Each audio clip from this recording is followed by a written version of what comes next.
Hello, everyone, and welcome to the second episode of the Mac Marches, a West Marches style game done the Castle Mac way. In this, our adventurers are but a few of many in a massive caravan heading north from Neverwinter. Tonight, our tale focuses on the denizens of Wagon number 23.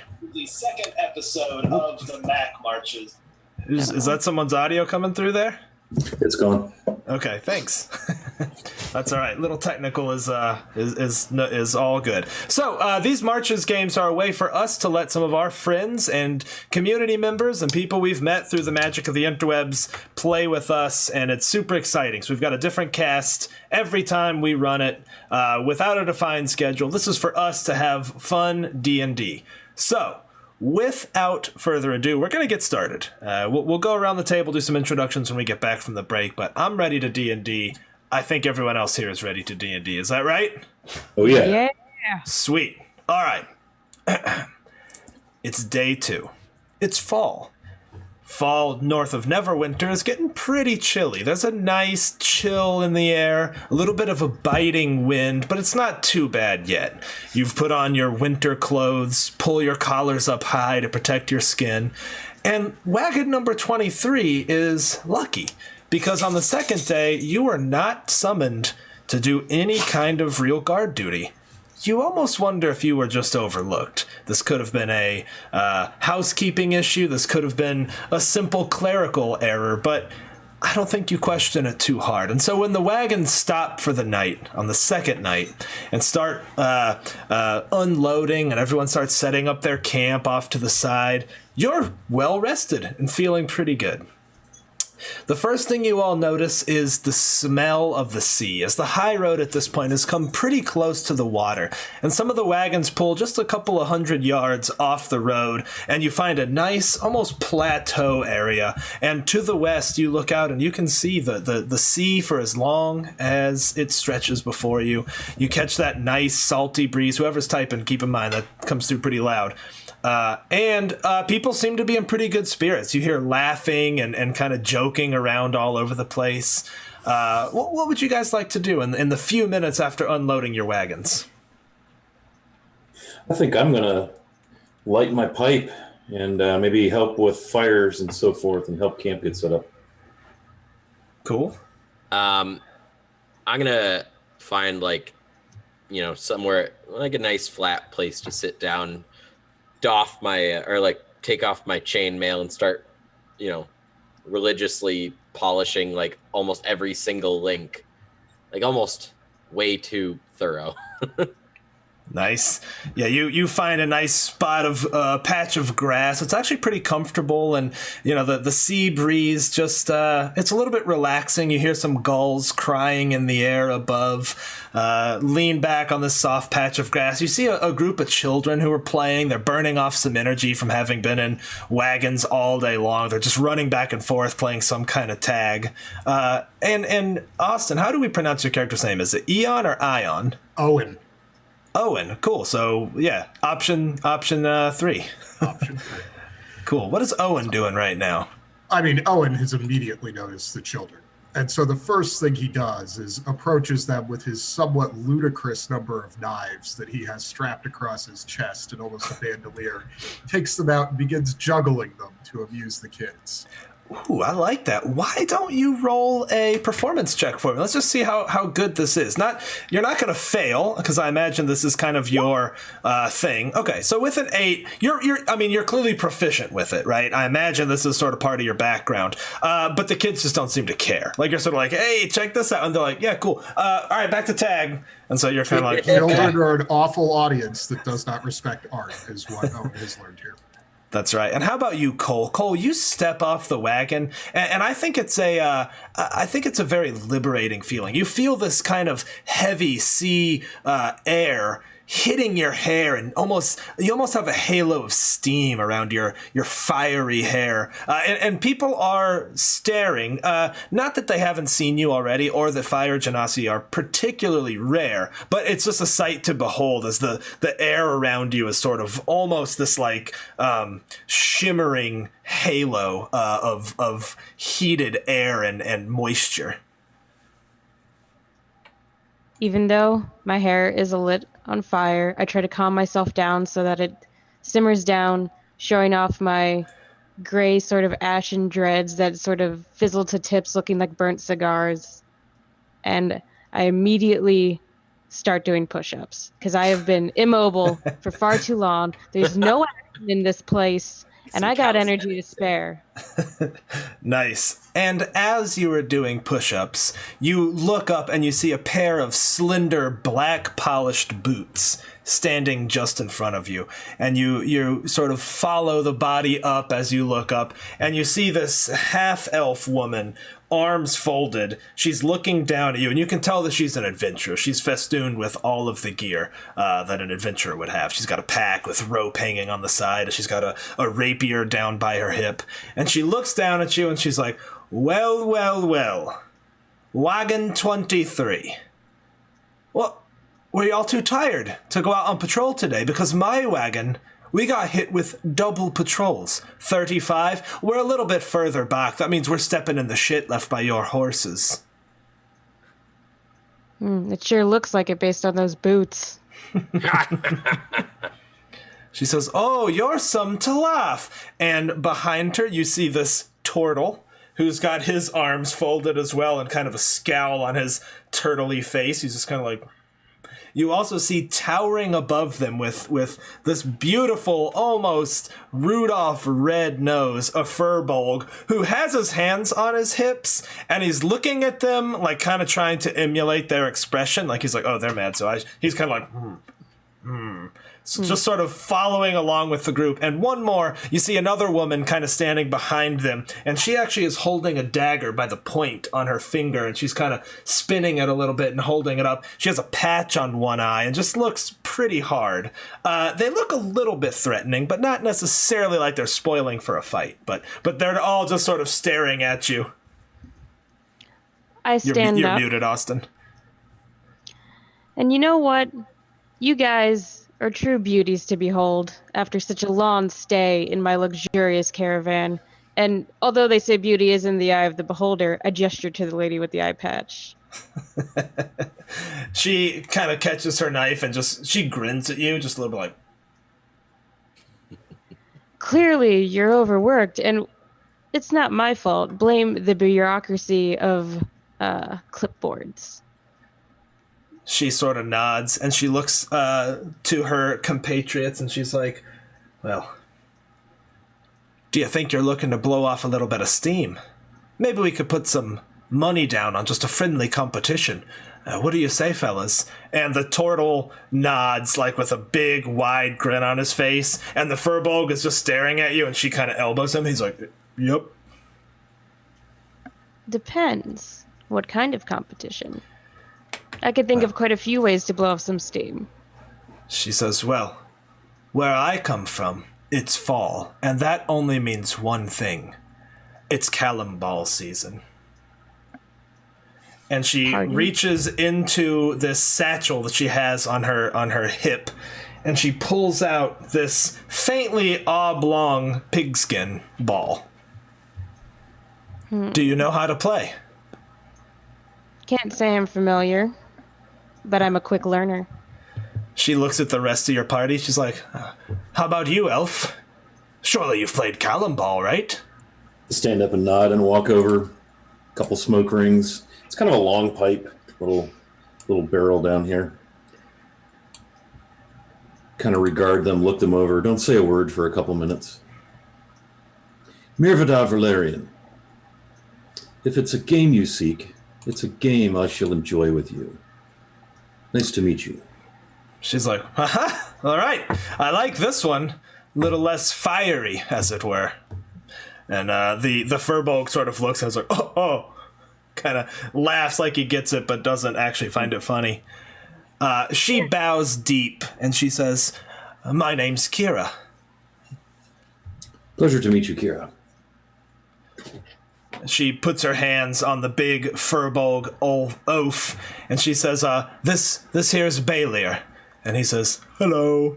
And he smiles kind of big. Well met, Balia. Ain't says- you just a peach? He kind of smiles like, "I like peaches." Charming. And how about you? What's your name, Janasi? Cole. Fitting. Wonderful to meet you. And how about the rest of you? I'll introduce my lot. This here is Sihu, and she pats him on his shell, and it makes this hollow kind of knocking sound. And he's like, "Hello." Kind of nods a little, blinks his big eyes. They kind of blink slowly left to right and then back open again. And she says, "And that's Zhao Zyme right there. She doesn't say much." And she looks at you and spits on the ground. Charming. Well, it's good to meet you all. What do you say we get this game going, eh? And I look over at Toradun and Owen, nod at Cole. Toradun's just polishing his armor. You will notice Owen has missed the entirety of what is going on here and has been steadily practicing his daggers with his back to the group and completely unaware. Toradun just looks up. No. Running in my thing. She's like, "Well, clearly you're unfamiliar with Calimball. There's running, yes. There's also throwing. There's blocking, which I think dwarves tend to be pretty good at just not moving. It's a team sport, you know." I'm sorry, did you ask if that was a joke? Everything's a joke. Life's a joke. Look at us here. We're escorting wagons for a living. Life's a joke, yes. I'm not much of a fan of people taking dwarves lightly. And Can't really take he, your light. he stands up, which doesn't really increase his height all that much. So it's not particularly menacing, but he rolls his like massive shoulders and, takes a few steps forward. As you take a couple steps forward, she's like, "That's the spirit," and she pats this ball and then throws it to you. And here's the way the Calimball mechanics will work. Okay. You will roll a ranged attack with proficiency, and your target is going to be 16 minus your target's dex modifier. So, Toradun, what is your dex mod? -1. Okay, so she is looking for a 17 to successfully complete the pass. And she does, and you sort of, it's not pretty, but you do kind of grab it and hold this ball, and you can feel that it's been inflated somehow. It's pretty sturdy. It's got this dried pig skin around it. It's got these laces where you could almost hold it in a particular way. How about you explain the rules? And I just drop the ball and sort of walk over with the other people. I chuckle. She says, "Well, it's I believe quite it's simple." what they refer to as a fumble dwarf. I don't know what that means. That must be Hold on Elvish. to the damn ball. Well, it's quite simple, really. As you can see here, Sihu is already drawing out the goals, and you look and you see Sihu is sort of digging up these circles, maybe 10-foot diameter, maybe 100 feet apart, maybe a little less. He's drawing out these 2 circles, and she says, 4 people per side. You simply try to get the ball into the opposing circle any way you can. Now, no attacking, no hurting each other, but tackling, absolutely okay. And there are no referees here, so you can get away with what you think you can get away with. My guess is not a lot. I propose 15 gold pieces per entrant. And as she says that, you look and there are other wagons kind of pulled up, and you start to see some of the settlers kind of like leaning against the wagons. They're laughing and kind of looking at each other. People are handing out food.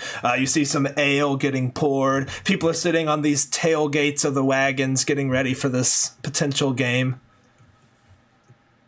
I'm game. And I'll dig around in a pouch and get 15 gold out.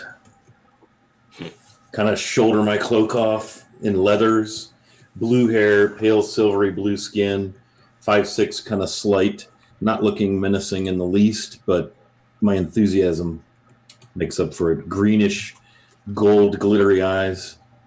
All right. So, what about you, Torridon? As you're holding this Calimball right now? No, I had dropped it. Remember, I just sort of just kind of dropped it on the ground. Yeah, I just threw it on the ground and walked over to my other people. I'm not much for putting money down on games. She's like, "Oh, come on, dwarf. It'll be fun. What are you got nothing to spend that money on. We're at least another week outside of Luskin." I can put 10. Oh, no. It doesn't work like that. Everyone throws in 15. Well, then Come I'm on. not playing because I don't have No. 15.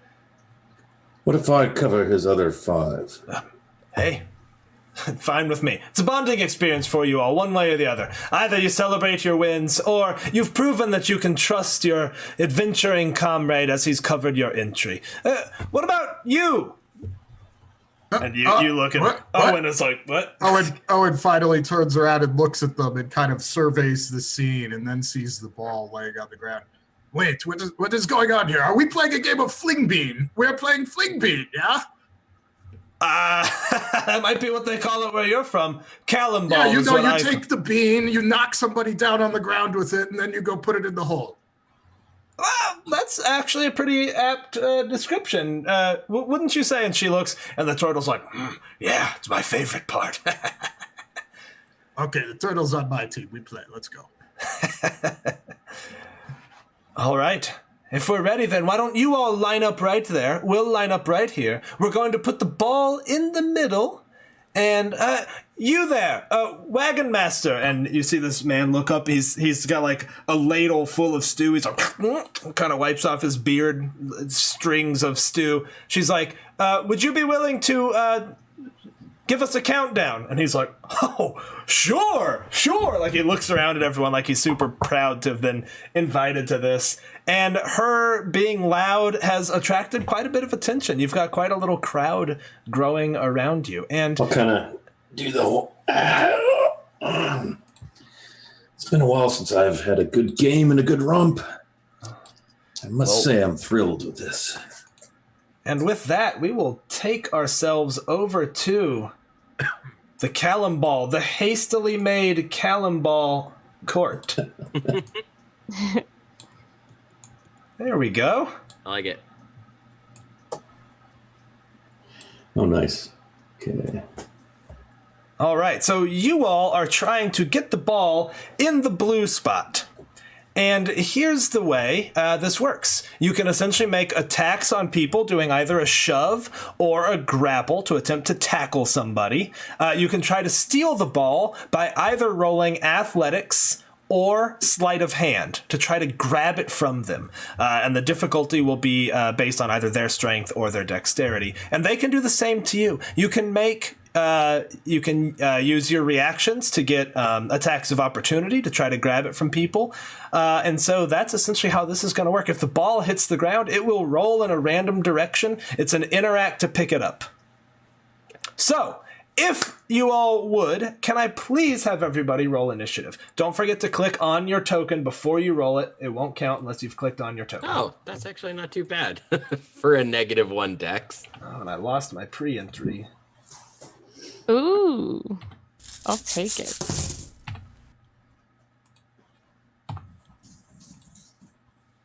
Why are these not saving? There we go.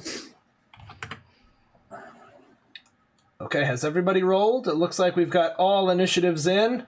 So I am sorting by descending. And with that, Cole, you all kind of line up. You mimic what they do. They kind of get down on the ground, put their hands on the grass. And that old man, he sort of looks around with a huge smile on his face. He's like, oh, all right, go!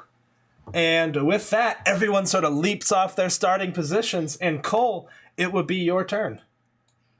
All right, I'm gonna run to grab the ball. Okay, do it. So that costs you 5, 10, 15, 20 feet. You grab the ball with an interact. Now what do you do? I'm gonna just... I'm gonna sort of hold an action to see who's gonna come run at me next. Because I have a plan. Okay, that works for me. So with that, Torridon, it is your turn, sir. Which is the one who insulted dwarves? That would be Fighter is the name. Yep. Cool. Her name is Kira. 5, 10, 15, 20, 25. That's exactly how far I can move. I'm going to knock her down. Okay, so we will simply do opposed athletics or acrobatics. So go ahead and roll, I presume, athletics versus her 23. athletics. Oh, you just come barreling through this little mud patch and just slam into her. And as you do, she goes flying, and as she does, she's laughing loud, like hits the ground, kind of slides back, and you have successfully knocked her on the ground. What's the prone symbol? I never really know which one to use. We'll just use sleepy.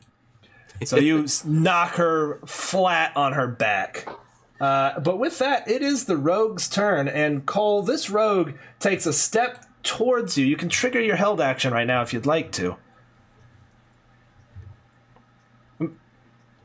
Sorry, I think I had my mic muted. No problem. I'm going to use the rest of my move. Can I use the rest of my movement for my turn, the 5 feet, to leap over him? You can certainly try to leap over. That is a her. But yeah, you could try to leap to right here if that's what you mean. Yep, that's what I want to do anyway. All right, go ahead and roll. I think that's acrobatics to leap over, or athletics really would be fine. All right. Damn. Let's see. Well, as long as they roll lower. Give them a... Nope. You try. All that really happens is she reaches up as you leap over and kind of gets a hold of you a little bit. You hit the ground on the other side, and now with her action, you feel her hand kind of slip under your elbow and try to get a hold of the ball. And so I need... Oh, yeah. She slips under, and before you even know it, it's like her fingers lace with yours and kind of pinch them together, and she pulls the ball out of your hand. And she does have a little bit of movement left, and she does, in fact... Let's see, she did 10, 15, 20, 30. She moves to right there as she runs past this this big, like, dirt patch. Mirdavar, it's your turn. All right, I'm going to... Let's see, the rogue now has the ball, right? Correct. The rogue has the ball. And these are 5-foot squares? They are 5-foot squares, my dude. 5, 10, 15. I'm going to try to snatch... That's half my move. Just be adjacent to her, if you would. Very good. Oops, I think I picked her up. Just 10 feet. So it'll be... You got it. That was weird. Okay, there you go. Okay, so I'll just be next turn. Yeah, so I'm just going to try to snatch that. Snatch that gravy. All right, Yeah, go ahead. so And so I'm going to make the difficulty similar to the other ones, except this time we start at 11 plus Dex mod. So you need a let me start it at 12. So you're going to need a 15 to grab it from her. Okay, and we're rolling sleight of hand? Yep. Sleight of hand or athletics. You just try to brute force it or try to kind of finagle it. All right, I'm going to go with sleight of hand. Okay.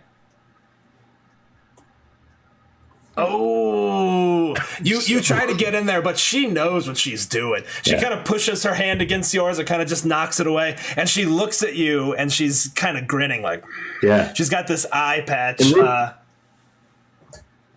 We're basically passing each other at this point, right? She's headed in the direction of the circle, and I'm trying to intercept her. So with the rest of my move, can I try to trip her? That would be an action, I'm afraid. It'd be an action to do an attack. Okay. And so the sleight of hand was also an action. Very good. The sleight of hand was your action. That's right. I got it. Okay. It is now that fighter. Oh, I'm sorry. Go ahead. You got more? That's good. I'm just going to stay right with her. Okay, cool. The fighter spends half of her movement. She kind of flips up onto her feet, grins at you, Torridon, and she's even like, see? And she, for her action, does a disengage and runs forward to here. And starting on turn 2, this mud pit is going to be difficult ground as you all are trampling through it and the grass just can't support it. Okay, so with that, Owen, it is your turn. Well, this is quite an interesting situation. First, Cole, I expect you to do better with your life. That was embarrassing. I give Cole Bardic Inspiration as a bonus action. And then I will move 1, 2, 3, 4 to here. And then, because specifically they did not disclaim it in the rules, I cast Sleep on the Bard. I'm sorry. On the who? On the rogue. Okay, she is a half elf. Is she? She is, yep. Well, that is unfortunate. I have way more awful things to do to that one than I thought this was a human. Ooh, how unfriendly are we going to be? I will get her with vicious mockery. No, you won't. Oof. Well, yeah, she has to make wisdom. Let's see. Oh, I thought the 4 was the roll. Never No, mind. 4 would be damage. Well, you do, in fact, get her. And she's sort of like, ah, and kind of looks back, eyes a little wide as some blood You should run not be out of her juggling nose. knives with but one eye. Your depth perception is terrible. She's like, that was no fair. Okay, it is now this turtle's turn, and he is. You all see him sort of look up, and he smiles a bit, and he goes, and you see veins popping up in his neck. It's a And- barbarian. Cole, he turns to you and just leaps at you with shell and everything. His head kind of pulls in a little bit into his shell as he does. And I need you to make me either acrobatics or athletics. Come on, don't fuck me this time. Advantage. Don't forget the bardic inspiration. Oh, Yeah, right. you do have your bardic inspo. I'm gonna use that instead. Use it. Okay. So you add a d6. So go with your 11 and do a roll of d6.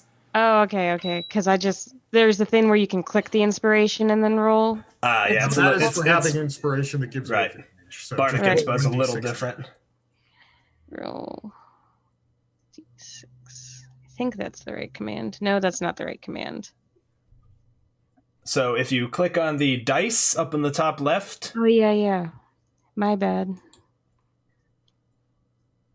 yeah. He comes leaping at you. His head pulls into his shell, and you start to feel him connect, but Torridon's words resonate with you. Someone you've gotten to know a little bit over the last 2 Torridon is days. not the bard. Oh, He'll these steal my cameras are credit. in the wrong spot. I'll try to move them in just a second. And you just dodge out of the way, and this turtle kind of slides on his belly in front of you and leaps back to his feet and looks back at you, and you can see green snot kind of coming down his face. And he's just like, just in a blind rage. With that, it is this druid's turn, and then I'll fix those cameras. Blind, disgusting rage. The Furbolg, he kind of puts his fingers together and he's like, and Torridon, you look down and you see grass growing up around your ankles and sort of just threading between your feet. With that, we're to the top of the order. Cole, it's going to be your turn, but I'm going to fix those cameras just real fast. Everybody hold on for just a second. Make it as fast as I can. Boom. Done. Okay. Let's see. I'm going to go and tackle the rogue. All right, you can certainly try. It'll be athletics versus her acrobatics. All right. Oh! With a critical hit, we're going to have our first fumble. She sort of, nose is bleeding. She's looking up at Owen. She's dodging the elf, and you just come. She feels the heat on the back of her neck, turns just in time to see full contact as she hits the ground, and the ball goes rolling. Let's see. 1, 2, 3, 4, 5, 6, 7, 8 that way, and it rolls 4 squares. It just flies out of her hand. You try to grab it, but it just boom, kind of rolls along the ground, and she hits the ground hard. I look down at her and say, "What's the matter? Am I too hot for you?" Oh God. Oh my god. No, that was This good. is- Comedian here. This is silly. Torridon, your turn. You will have difficult going this turn, so your movement is significantly reduced. And the druid is looking at you kind of sheepishly, like he's kind of pushing his fingers together, like he feels bad about it. Yeah, I sort of give a snarl like, get your vile magics off me, and I start pushing through the grass.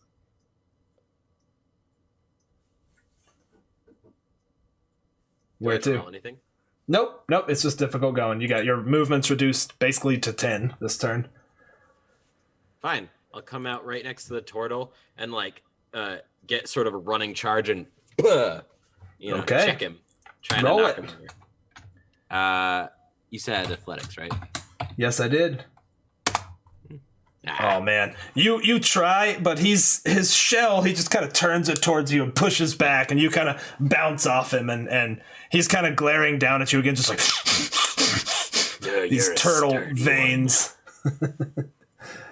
Okay, it's this rogue's turn. You see her stand back up. She takes the disengage action and kind of slips out from behind you, Cole, and Mirdavar, and she kind of just deftly pushes her way towards the ball, kind of running low to the ground, reaching her hand out to try to pick it up off the ground. Mirdavar, your turn.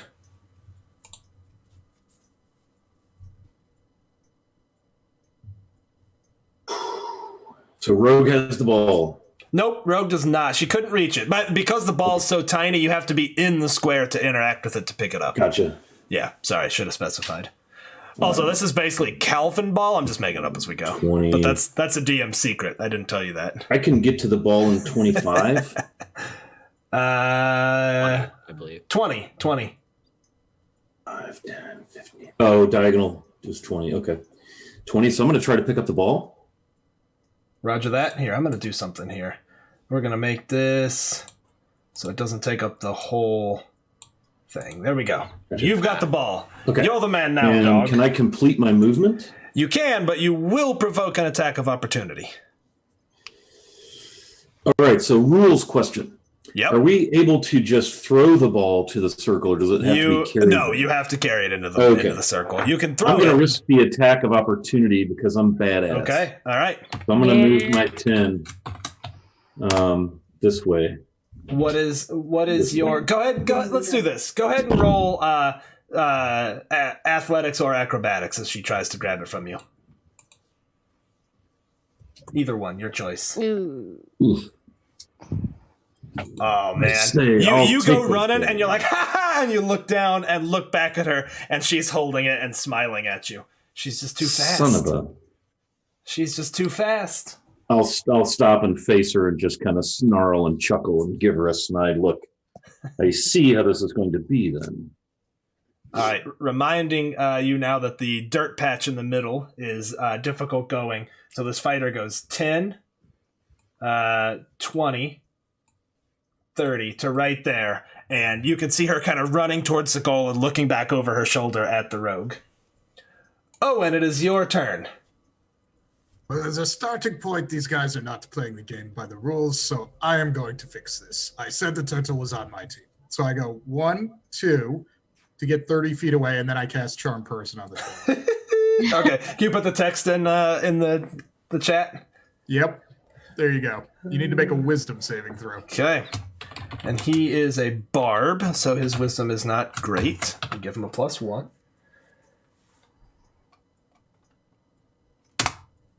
Well, that would definitely be a fail.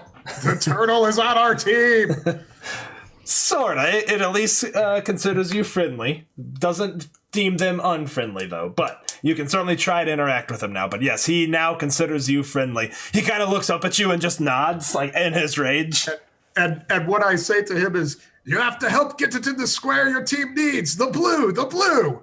And then I fall back 1, 2, 3, 4 to interpose myself between the fighter and the goal. Okay. Yep. Nah, he wouldn't have provoked. He could have gone around. I did go around. Yep. I got you. Okay. It is the turtle's turn.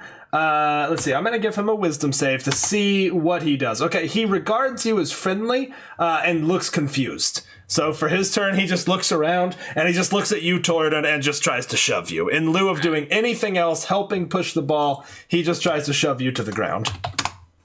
And he can't. He's kind of looking for Owen's approval, like he shoves you and he's kind of looking at Owen. Okay, that's him. The druid. Shove the one with one eye. The druid again takes a step up. to right here, Torridon, and he looks at you, and he puts his hands on you to try to grapple you, and when he does, you could feel like little vines kind of growing around you and grappling, which is just flavor for him. Is that another athletics check? Yep. Oh! That one! You sort of look at him and you feel these vines kind of wrap up you, and he grabs you and he's like, I'm sorry, and he hugs you real tight, like pulls you in. Hey, thank you, Wiki. That's mighty nice of you. You guys now have a divine inspiration as the gods have smiled upon you. The players can use that to reroll any 1d20 or force me to reroll any 1d20. And with that, we are up to you, Cole. At this point, the crowd is loving this. Like, they've clearly seen Owen casting spells. I mean, they're watching everything. There's a huge crowd massing now, and people, like, are cheering every blow. When the rogue stole it from Mirdavar, you heard people like, oh! People are getting way into it. They want a show? Let's give them a show. And I run at the rogue and go for her legs. Yes! Do it! What do I roll? Athletics or acrobatics, whichever is better. All right. Yeah, man. Oh, she's good. You go and dive for her legs, and she sort of does the like the high step, like she kind of throws her legs out in front of her and kind of does like almost the limbo thing to avoid it, just as you like catch nothing but air, and she looks back at you with her one eye and winks. Am I sure she's winking though? Yeah, she could be blinking, full on blinking. It'd be hard to say. Torridon, it is your turn. Okay. So I have to break this grapple. Yes, you do. Yep. That's a contested athletics check? Yes, it is. Yeah. Oh, yeah. He's hugging you, and in fact, as he's hugging you, you feel him put his cheek on your head, and you're like, no, man! Just shove him off you. And that's my action, isn't it? It is, yep. It is. Okay. We have no holding rules here. I guess I'll proc the attack of opportunity to move away. Okay. To there. That will proc 2 attacks of opportunity, in fact. So either athletics or acrobatics, they're just trying to shove you. Good on the first one. The first one. Good on the second. Man, you're just like a little torpedo. You're just powering through it. Now, I have a question. I know technically these are skill checks. So my war priest wouldn't allow me to, because it says when you use the attack action, you can make one weapon attack as a bonus. I'll allow it.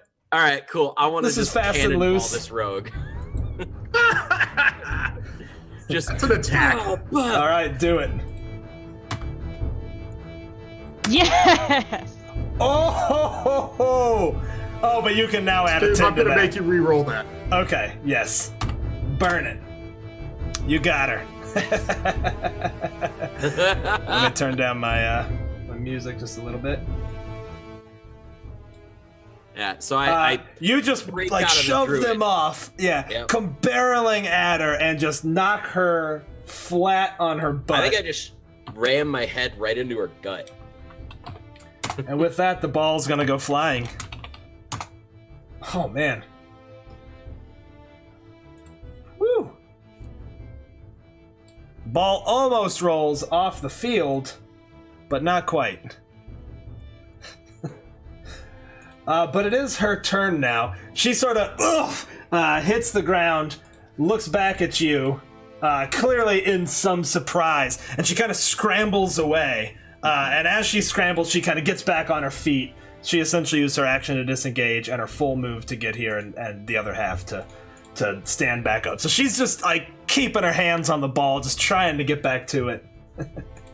Mirdavar, your turn. I don't know why the rogue's initiative is now 60. It keeps going up by 15 every time. But you gotta watch us rogues, man. We're tough that way. Yeah. So I kind of snort and stealthily, dexterously cruise. Zombie Knight! Thank you, dude! A zombie is watching from the sand. Zombie actually has now painted your names on his belly and is like, ah! In the audience. Yes. So, sorry, go ahead, Wiley. I love it. So I'm going to move 5, 10, 15, 20 to snatch this ball, damn it. Yeah, you snatch it. And I've got... Okay, so if I move again, it's an attack of opportunity. It is, but you also have an action. So you could disengage, you could throw the ball as an action. There's a number of things you could do. You could also just dash. You could do that.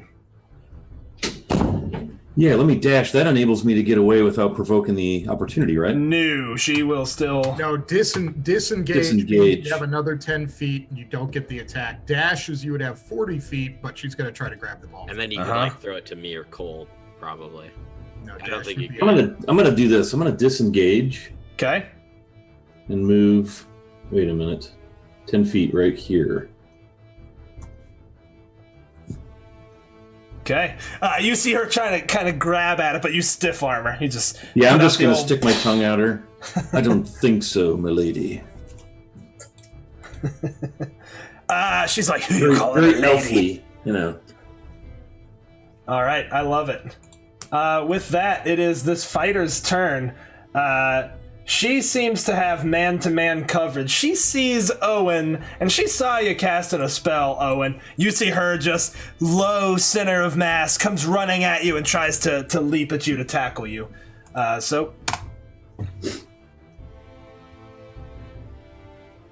you guys do have one more Divine Inspo from Zombie.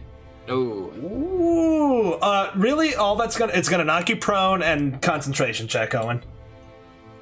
Actually, is Charm Person concentration? Well, did she do damage to me? No, but we're not doing attacks, so I think her knocking you prone. Regular 10, DC 10. Yeah, you're good to go. You maintain it, but you are knocked prone.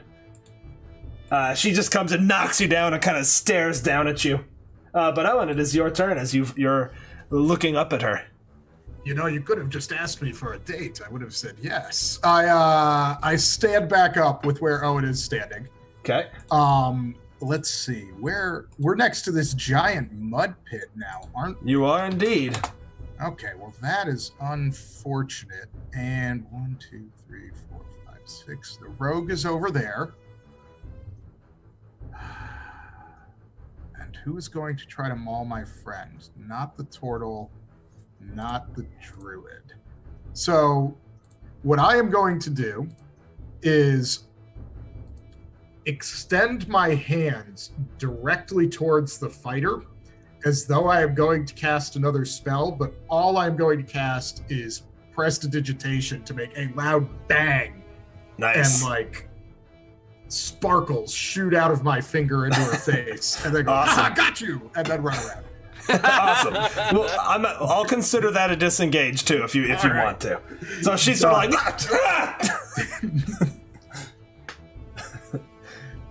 I have to stay back in case they throw it. Actually, I am going to stay. Yeah, you're the receiver right here. Exactly. Cool. Okay, it is this turtle's turn, and I'm gonna have him roll wisdom right now to see what he's doing. Okay, he realizes, he doesn't really necessarily realize something is up, but he also hasn't forgotten his initial goal. So he's kind of keeping an eye on you, Owen, and even looked concerned for a second and then saw you get away. He's like, all right, like he looks like he's like, I got you, but right now I got a thing. Mirdavar, you kind of look to your right and you just see this turtle just plowing towards you. 10, 20, 30. Turtles move speed's 30, right? Just dwarves are 25, right? That is not horrifying at all. Are they 30 or 25 on a turtle? I'll dig around. I'm going with 30 for right now. So this turtle just comes barreling at you, and Mirdavar, you see him leap, and again, as he leaps, you see his head pull into his shell, and just shell and arms are flying at you. It's like slow motion. No. All right, Mirdavar, let's see if you can avoid it.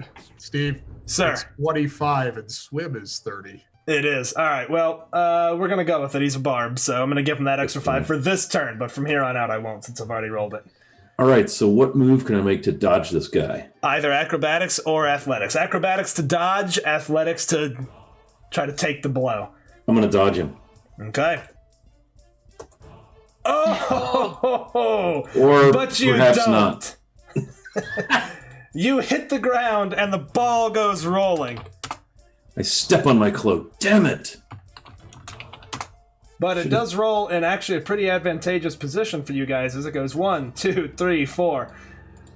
you hit the ground, just and he, his head kind of comes out of his shell, and as he does, the first thing you see are his just angry eyes, just as his head emerges back from the shell. I'm gonna, if I can just react, thump his nose. That was him. So it is this druid's turn now. He's sort of like he sees the ball over there, and he runs 5, 10, 15, 25. He picks it up, and he tries to throw it at the rogue.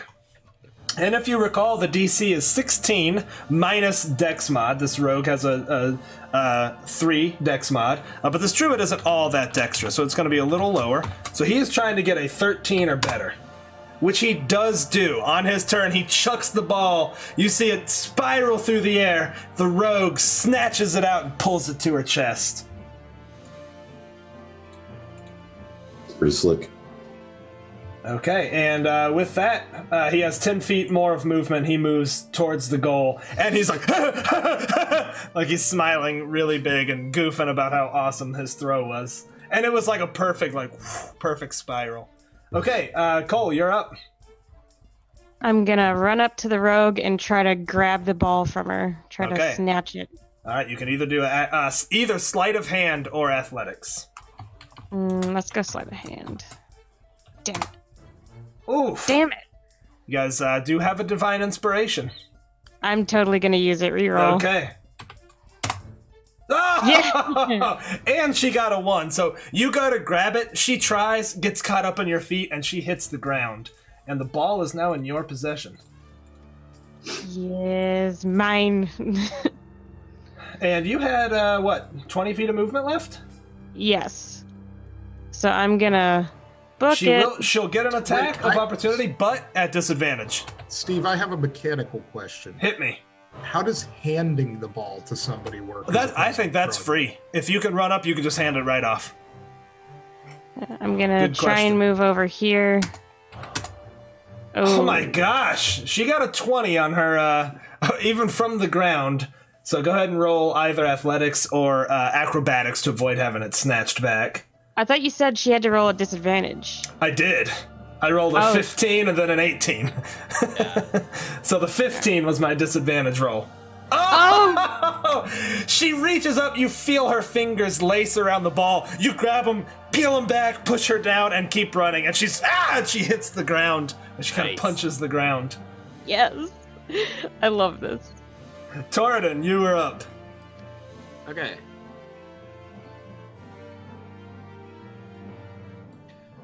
So, I am going to move right here as like a blocker for Cole. Okay, yeah. Basically to screw up either the rogue, the fighter, or the turtle who try to come at her. So you can hold your action, and if anyone comes adjacent to you, you try to shove them, right? Yep. Oh, yeah. Okay, awesome. Well, it is the rogue's turn, and in fact, on her turn, she will stand up, move 15, and as soon as she gets right there, you get your attack of opportunity on her. Just a big old check right to the stomach. Oh! She gets up, she's running towards it just as you're intercepting. She looks over, sees this beard, I imagine, swaying, and you just shoulder right into her solar plexus. You hear as the air comes out of her mouth, and she just slams flat on her face on the ground. Head on a swivel, people. Come on. Mirdavar, you're up. I'm going to, let's see, 5, 10, 15, 20, 25. I'm going to engage this druid in a block. All right, So show me how you're getting there. You cruise going, behind me. are you going 1, 2... Let's see. You're gonna definitely get at least one attack of opportunity. 1, 2, 3, 4, 5, 6. You could only get one from the turtle. Okay. But you will get one from the turtle. So please roll either athletics or acrobatics. Oh, and you're not prone, so let me stand you back up. Oh wait, you were prone, weren't you?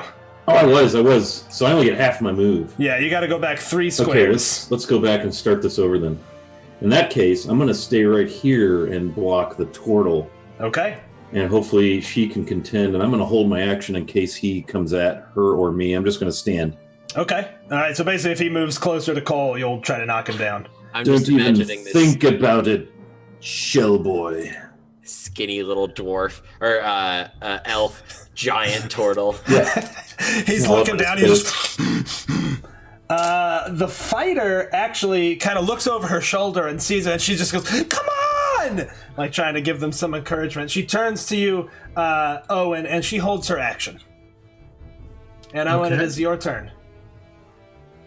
All right. Whoa. This is not what I expected. Let me see.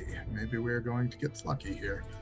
So one person within 60 feet, and I think if someone could confirm that Cole is within 60 feet of me, correct? Let's see. Looks yes, indeed. yes. So Cole, you hear Owen shouting from the back, "You've got this! Hit them with the beat and score!" And you get another bardic inspiration. Nice. Even though he doesn't totally understand this variant of the rules. Then I will go 1, 2, and Okay, that will probably provoke something from the fighter. It will, yep. She gets a 14. She sticks a leg out and tries to like tangle up your legs and pull you to the ground, but you hop over him, no problem.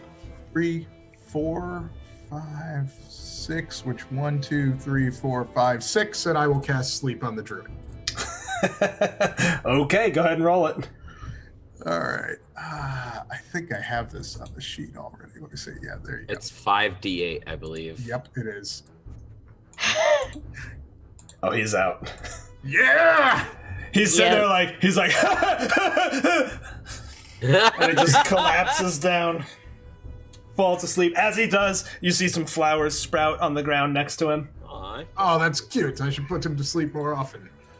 All right, this turtle, Mirdavar, tries to start pushing through you, clearly eyes intent on Cole. So you get to use your held action right now. Okay, so I'm going to do whatever I need to do to block. I don't know if that's an athletics. Yeah, it'd be athletics, since you're All right. trying to grapple at this point. Yeah, I'm just trying to keep myself between the turtle and Cole. I don't think so, turtle. Ooh. You try to Yeah. grab him, and he just throws you off, looks down at you, and as he does, this big like booger kind of blows out of his nose and kind of swings over. It connects to you, and it's just got this strand to his By the nose. gods, turtle, have that looked at. My God, man. He pushes past you, and Cole, you can feel this turtle breath hot on your neck. Rolls a 9 to try to tackle you. All right, what do I got to roll? Acrobatics or athletics? Yep, either one. Hey! He dives for you. You just nope, kind of pick your feet up, and he hits the ground. The druid is peacefully asleep. He just, his hand kind of lifts up and hits the other side, and you see some plant growth around it. And Cole, it is your turn. Best All right, let me defense is cheating double with check. spells. All right, so I'm just gonna run straight for the goal. You gonna use an action at all? No. Okay. You could disengage, right? Oh, right. Yes. Good idea. I'm gonna disengage and then run straight for the gold. All right, you kind of dive out. You look back. Mirdavar's holding the turtle back. Torridon is kind of blocking with his little stocky dwarf arms, and you high step out of there and run into the circle. And as you do, the crowd is just everyone's clapping and cheering for you. The other teammates all sort of kind of go like that. The fighter, she kicks the ground and walks over towards you guys. And with that, we're out of initiative. That was fun. I'm gonna wipe that with my cloak. Yeah, I'm over here like trying to get that off of me. I'm not liking that. And in It's fact, a pretty, you pretty see, nice cloak, fur lined, for winter. And yeah, Not you cool. see the turtle is like, well played. Like it washes away. He wipes the snot. He's like, sorry. Kind of wipes it off your cloak a little It's bit. He's okay, got my this friend. scaly clawed hand. And I'll, you know that? Go ahead. I'll pull out my pipe weed out of my bag, inside the cloak. If you have a mind to smoke a pipe, please help yourself. He's like, oh, indeed I would, indeed. The fighter sort of walks over to you guys, and she's just like, all right, well played, well played. It's because you were so well rested, of course, but I suppose we do owe you what is fair. And she pulls out a gold sack and tosses it to you, Owen. And you look in there, you can clearly see there's 60 dragons, no problem. She then walks over and kind of nudges the druid, and he's like, oh, I was just having a pleasant dream. And she's like, yeah, I bet you were. Owen forgets to distribute the gold as he's still cheering for the crowd, pumping it. Oh, yeah. You hold it up, and the crowd is just like... I mean, they had a blast. In fact, people are running out now. They've got some mugs of ale for you guys. They've cracked one of the casks, and you all look back, and you in fact see quite a lot of other adventurers, including some adventurers from a wagon further back in the train who you hear slew an ogre zombie. They're all sort of watching you guys and nodding, kind of looking at each other. And you see Hagrina Shesk. She is essentially in charge of the adventurers. She walks out and she's got a huge grin on her face and she's clapping and she's like, well played, well played. We should teach these rules to everyone. This could be a lot of fun when we get to our destination. Well played indeed. And she's kind of clasping everyone on the shoulder, all of you all, the other team as well. I look at her, shoot her some finger guns and a wink and say, thanks, gorgeous. She's like, oh, so forward. And kind of blushes in a half-orc kind of way. And at this, the crowd kind of washes over you guys. People are laughing. A couple of bards pull out instruments. They start playing some upbeat songs. Some fires are lit. And you start to see more teams kind of just pick up the Calimball, and they kind of start learning how to play the game. And people watch until dark when a clear fall, star-lit sky rises above you. Anything you'd like to do tonight with the rest of your evening? I think, like, immediately upon finishing the game, I just sat back down and started polishing my armor again, not really caring about the festivities as such. Like, I'd definitely take any tankard of ale that was handed my way, but that's about as much as I got involved. Like, I came here to fight, not play games. And I think by the time evening comes on, I've just about finished. I'm gonna get my share of gold from Owen before he forgets. And then I'm gonna walk up to Kira, flip her 5 gold pieces, and say, how's about you and me have some fun somewhere else? She's like, well, what'd you have in mind? Kind of snatches it up, puts it in her pocket. What else do monks do? We spar. I have plenty of energy left. She's like, oh, right, of course. Well, sure, why not? Wait, what did you have in mind? I don't know. Nothing. Sparring. Perfect. Awesome. And with that, Cole and Kira disappear to go spar. Owen, what are you doing for the rest of the evening? Well, Owen, given that there's music going on and a big event has just happened, is dancing and playing the drums and performing with everybody else alongside the other bards. Awesome. Go ahead and roll performance. This isn't a pass-fail. It's really just to see how, anytime people are proficient, you're not going to oh, yeah. Not only are you playing it well, you're hamming it up. Like, you know how to get a crowd going. And they were warmed up, right? They watched you play. Now they I'm watched this game. And Calimballs. yeah, exactly. You're like, oh, tossing daggers up. You got the ball, twisted on your arm and stuff. And, I mean, people are eating it up. People are clapping and cheering for you, specifically Owen. And the other bards are getting into it. You guys are, doing these, dueling, musician stuff. What about you, Mirdavar? What do you do with the rest of your evening? I'll make my way to Owen before he gets going and collect my share of the gold. Hello, my friend, the bard. I believe you have some gold for me. Oh, yeah, I think this is for all of us. Can you give this to Torthen as well? I would be happy to. I'll take his 15 and keep 5 of it since I put part of his in. Thank you very much. Well played, sir. I'll give him a fist bump high five. I fist bump you with the Calimball as I'm juggling it. Nice. Very well. And I'll go in search of the dwarf. All right, I think you find him sort of basking in some moonlight, polishing his armor, seeming very proud of this chainmail he has. I think I've got like 6 or 7 empty tankards of ale around me now. Good evening. Torridon, is it? Hey.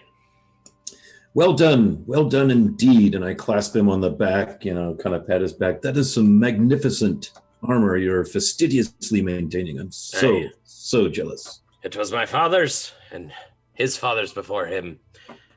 It's good to keep things well maintained. Very well. Well, I've brought you your gold from the game. Here are your 10 gold. Unnecessary. Well, after all that display of physical violence, actually quite startling, but very impressive nonetheless. You should have your money, and I'll set it down next to him. Fine. I'll pick it up and put it in my pocket. You all watch for some time, and you see Hagrina kind of walking around, talking to people, and you can hear her start telling people, like, all right, well, let's not get too worked up. We've still many miles ahead of us. Everyone, we should get some sleep soon. And as she's saying that, she's like, we should definitely be getting sleep. She's pouring another ale for herself and sort of between slurps, like, we need to be responsible. And you look and you can clearly see that she is shooting eyes into a crowd at young Wayland, who is kind of looking like he's got some paperwork, he's got a pen, and he's kind of looking at things, and he's talking to some other sort of official looking clerical people. And you can see that she's like intentionally trying to get a rise out. Like her voice is raising, like, we should definitely be getting some sleep about now. We want to be rested for tomorrow, like slurping on beer. And you see him kind of make eyes with her, and she kind of grins, and he just sort of shakes his head and goes back to his work. All right, with that, everyone beds down for the evening, and we are going to take our first break, so we'll be back in 10 minutes. I hope everyone had a good time with that. That was pretty silly. That was very cool. So good. That was awesome. All right, we'll be right back, everybody. Hey everyone, Steven from Castle Mac here. Wanted to take a moment to play this video over the break so that we wouldn't eat up time when we come back, so that we can get right back into the role-playing that we think you're here for. Wanted to sincerely thank you for being here. It truly means the world for us, really, you guys. We're overwhelmed by the support that we receive from you all, so truly thank you. Let's get some administrative stuff out of the way. As you may or may not know, you can find us on YouTube. There's a link right down below the video. We've got all kinds of links down there. Or you can find us at youtube.com/c/CastleMac, or searching for Castle Mac will pull it up. I do my best to get all the videos up within 24 hours of their live stream, so there shouldn't be much of a delay. Usually I'm faster than that, sometimes just a little bit behind, but every back episode is there, so you can go check them out. Finally, you can find us all on Twitter. That's pretty much where we mostly hang out in the social media world. All of our Twitter handles are visible within the player tags, although we're pretty easy to find. Just do the @CastleMac and it'll fill out with the 6 of us. So give everybody a follow and let's talk D&D. It's pretty much all we want to do all the time. Another link down below you'll see is our Bandcamp. All of our music is completely original. This is done by Castle Mac Andrew, and he's done just a phenomenal job. You can go listen to those tracks individually at our Bandcamp link. You can also purchase the album if you'd like to show him some support. He's got more stuff in the pipe, and it's going to be just fantastic. Finally, we do have a podcast. Speaking of audio, you can find us on iTunes under Castle Mac and other places that good podcasts are found. We're a little bit behind right now, but we're going to be caught up and have all the episodes for your audio pleasure. Finally, our Discord. The link is down below. Again, this has probably been the biggest hit with us. We love it so much. Lots of people come and hang out. We've made tons of good friends, lots of new friendships forged there. It's just fantastic. It's a really good community. So we invite all of you to come join us and have a good time. A lot of times after shows, we will hang out in the Discord voice chat, so you guys can come and we can all just kind of hang out a little bit. It's a lot of fun. Finally, let's talk about Divine Inspiration. As you've probably seen by now, Every 500 bits or subscription equivalent earns our players a divine reroll. We think this is a really fun way of letting the viewers sort of act like they're the gods of the realm. They can subtly guide the actions of the players, whether it's, guiding an arrow or moving a shield over just a hair. So we really appreciate that. That is the immediate tangible benefit, but do want to talk about, what we do with those bits. We reinvest absolutely every dime we make into the stream, and you can look back at some of our older YouTube videos and see in a very short time we've come a long way. We really use that to pay for art. We've done tons of artist commissions, from overlays to character artwork, and we will continue to do so. We think we think artists make this community incredibly vibrant and bring visuals to life. I don't think any of this works without some of the wonderful art that people have done, and also equipment. As you probably know by now, if you spent any time with us, we have been making huge improvements to our audio, and that is really our number one focus right now. So we are saving up for a comprehensive audio equipment overhaul. Both Andrew and I have some background in recording, and we are really hoping to make that leaps and bounds better than what it is right now. We're really making do. It's challenging to mic a room full of people with broad dynamics, from whispers to shouts when people roll 20s. So we are being very thoughtful, and we're really focused on making that as absolutely amazing as we possibly can. And so you all are helping us with that. Every time you donate even a single bit, we really, truly appreciate it. Okay, let's get back to the break. We'll see you guys in just a few minutes. Thank you again for being here. It honestly means the world to us. So we'll see you soon.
Hey everyone, and welcome back. Thanks for sticking it out with us for the inaugural game of the Mac League of Calimball. That was our first run. This is the first team. What's you guys' team name gonna be?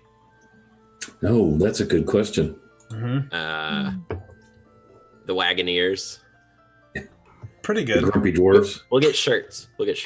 You guys really should. Hey, okay, so now that we're back from the break, let me introduce these wonderful players. I'm super excited to have such a wonderful collection of humans. I'll go clockwise to my, it's my left in real life. Is it left? It's the other way around here. So let's start with you, Mr. Wiley, our good friend, and quite literally our first fan ever.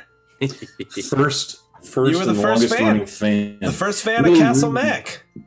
Really trying to avoid the whole fan Hobbit thing, but man, I got to tell you, I am excited to play in a game that Steven is DMing. So I'm Thanks, dude. thrilled.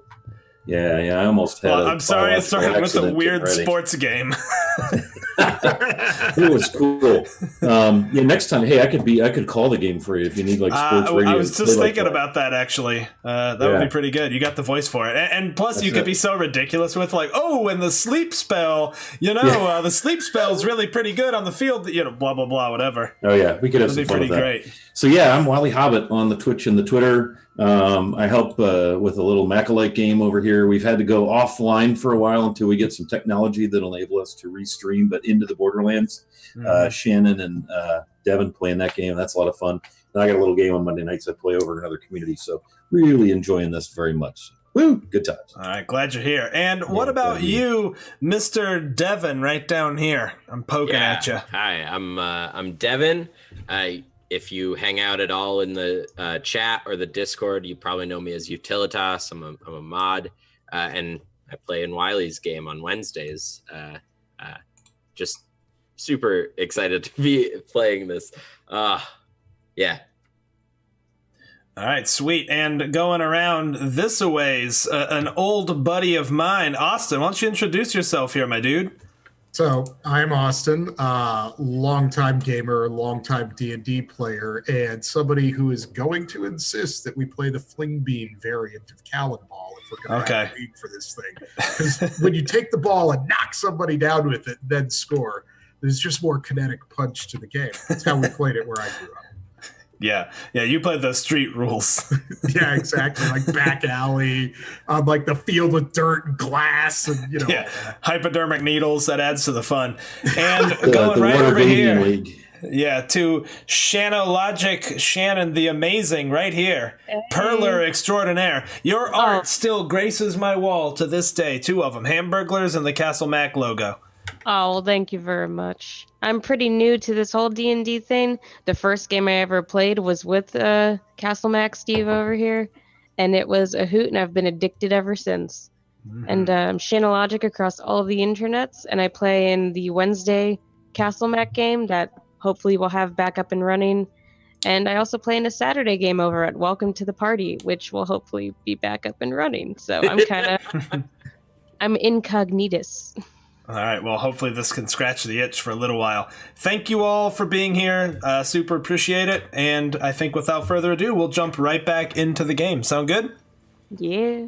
All right. So the next morning comes, and it doesn't warm up the way you would hope. Though it is fall, it's still been pretty nice, especially given how far north you guys are. You've had temperatures in the, upper 50s, which is, pretty reasonable for where you're at and all that. But this morning, it feels like there's a freezing fog just clinging to the ground, won't let itself go. The sound around you is muffled as people, mostly hung over, because you guys had a hell of a bender last night. People sort of get the animals moving. They're packing things up, and all that sound sort of bouncing off the particles of this fog just creates this ethereal, almost claustrophobic feel. The ground beneath your feet crunches from the frost, and there's that smell of just mist just clinging to you all about.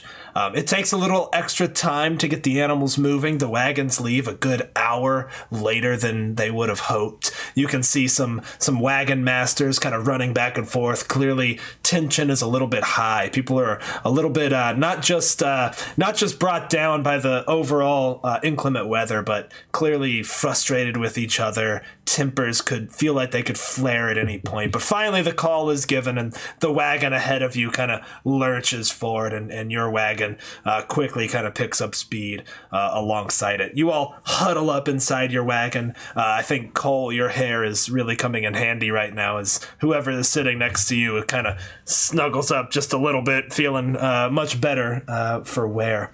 And as this wagon kind of rocks back and forth, your wagon driver, a towering woman named Hizzy, she kind of looks back at you all. She's got like the classic Nordic, like long blonde hair, like just extremely muscular build, but also beautiful. Like she's just the full package, 6.5 feet tall, kind of looks back at you all and she's like, that was a hell of a game last night. Have you all played Calimball before? Yeah, no, silly thing. Oh, it's not silly. It's wonderful. It's a way to, get out some aggression without actually hurting anyone and show prowess on the field of battle without drawing weapons. I'm a huge fan of it myself. I played it since I was a little girl, actually. I'm going to just sort of glare at her, and I point to this. I've got sort of like sort of torn and very tattered, like red, like battle standard sort of wrapped around my shoulders. And there's a pin on it, and you go, that's how you prove yourself on the field of battle right there, and don't you tell me otherwise. She kind of looks at you and kind of nods her head and says, I didn't mean to diminish your service, certainly. He's just grumpy because there's no more ale today. This is true. The wagon's load is considerably lighter than it was yesterday. Go ahead.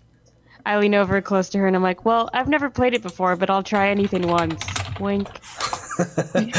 She kind of looks at you and too. I say it.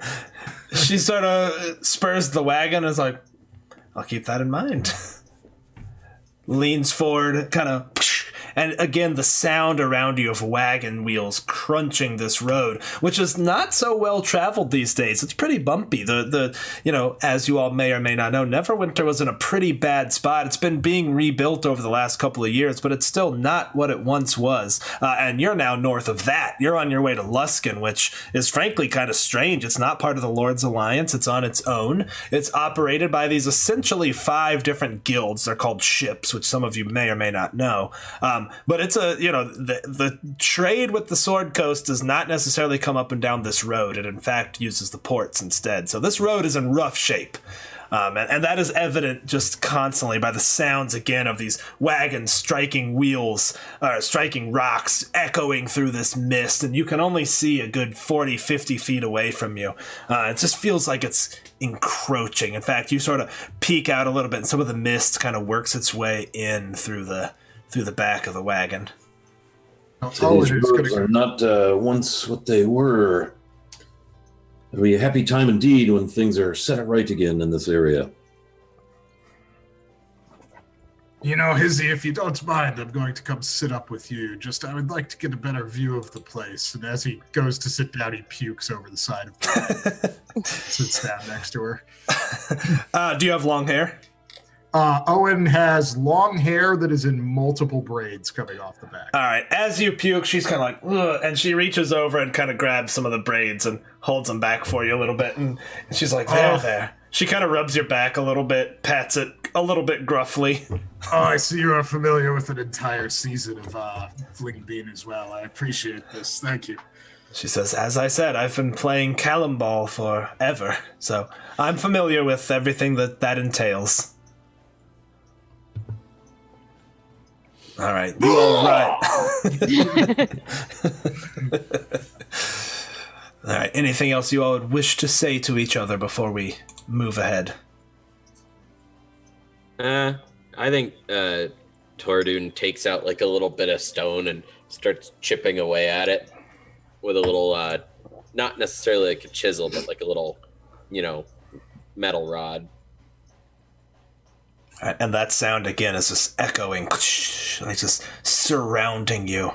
And not long after, you all hear the sounds from up ahead of startled horses. Maybe not so much startled, disturbed. You kind of hear stamping and you hear voices. And again, it's almost hard to even tell the direction as the sound is bouncing from all over the place. You hear other wagons. You hear kind of people jumping down off the wagons and wondering what's going on. And from up ahead, you can just hear these muffled voices talking quite excitedly, somewhat nervously, it sounds like, but it's impossible to make out exactly what's being said. And go ahead. Tordoon immediately grabs his shield, grabs his warhammer, and hops down. Like, okay, what's going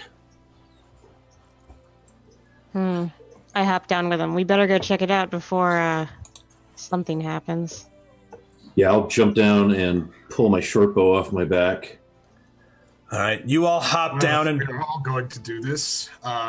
I will come along. And then Owen casts mage armor on himself, which in honor of the claustrophobic environs materializes as mist sort of wrapping around his body and then jumps down into the ground. cool. The magic particles kind of intersperse with the actual mist, and it just creates this almost shimmering effect on you. And as you get down, the wagon in front of you, the back opens, and a little boy and a little girl kind of look out like they want to join as well. They kind of look back inside, and you can see that their parents are on the kind of other end of the Conestoga wagon, kind of looking back over the horses, over the driver's side. And the little kids kind of look at you all, eyes wide, and make like they're going to climb down. I'm going to point my hammer at them. You stay there, you little uns. They're like, oh, okay. They kind of pull back in and close the flaps a little bit. They're looking about. A couple other people are joining you all. They mostly seem to be adventurers or the actual guards that have joined, who are clearly, a different stock altogether. And as you all are walking, you start to feel something funny under your feet. It feels slightly squishy in places, almost like you've stepped in a pile of wet leaves or something like that. But because of the fog, it's almost hard to tell what it is. But as you move your boot, you see that you've stepped in some large mushroom. It's kind of just splatted. And you look and you can see these black, almost little stalks. They're black, but some of them are the sort of ochre yellow color, kind of pushing their way out of the ground. And almost as you're watching, you see dirt kind of pushing to the side as another little stalk is kind of pushing up. They're growing, about that fast, and it's this sort of dark gray. This one has splotches on it. What foul magic is this? I'll take my Owen pulls his rapier out and stabs the one that's growing. Okay, you kind of stab it, and it just, it doesn't behave any way differently than you'd expect. It behaves like a mushroom, kind of splits open and splays open. You see some spores kind of get mingled in with the mist a little bit, and they kind of hit the ground. You hear the voices still at the head of the wagon. You've now passed a couple of wagons. You're at about wagon 30. The head is, clearly been stopped up ahead. I think I'm going to sort of settle into a bit of a jog, try to get there a little faster. All right. As you continue running towards the front, you keep stepping on this squishy, soft, spongy material. And with every step getting closer towards the front, the stalks in general are getting larger and larger. And finally, can all of you make me a perception check? This is just to see who spots this. It's not a pass-fail.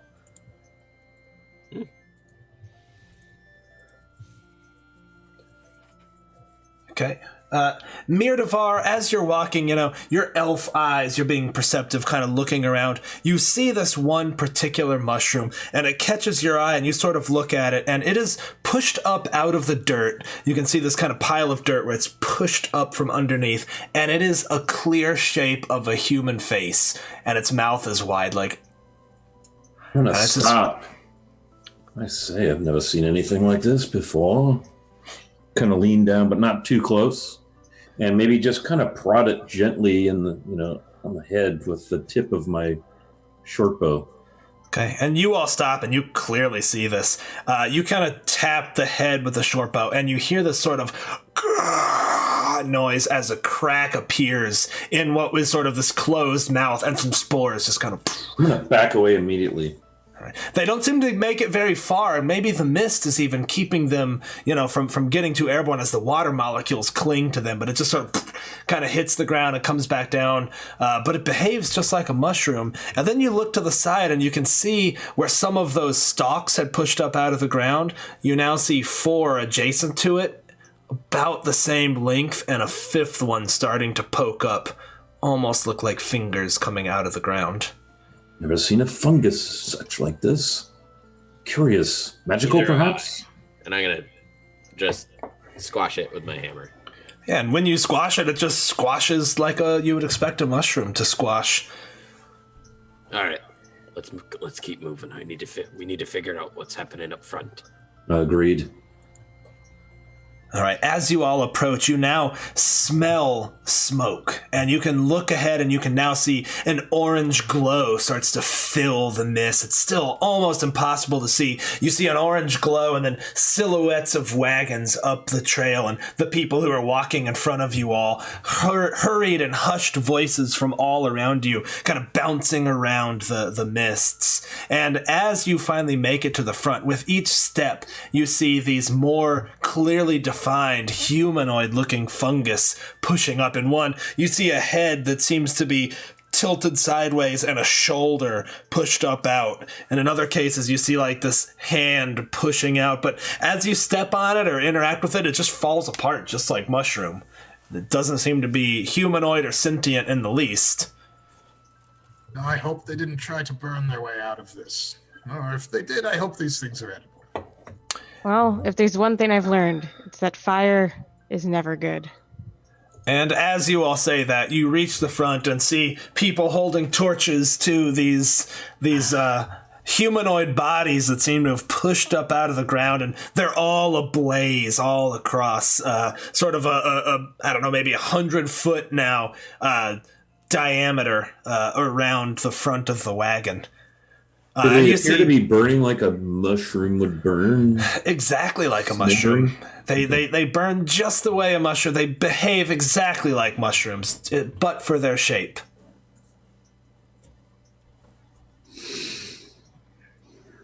And who is up here doing the burning? Is it like the guards in the front? Good question. Yeah, it's a bunch of guards, and as you're kind of looking through, you do see Hagrina now, and she is barking some orders. She's like, "No, you two, back over there. Go towards the back. Calm the horses." And she sees you all approaching, and she's like, 35, right? Hey. Looks like today's your lucky day. Or maybe yesterday was, I don't know. But I heard about the little error from yesterday. Well, as you can see, something strange is going on here. We're not exactly sure what, but I know these roads, and I know the village of Northwich is but a half mile to the north and the east. Why don't you go and check there, see what's going on, see if those people are all right or if they know anything else. Very well. We will go investigate there and report back to you. Can do, lovely. She kind of looks at you. She's like, all right, get gone. Go.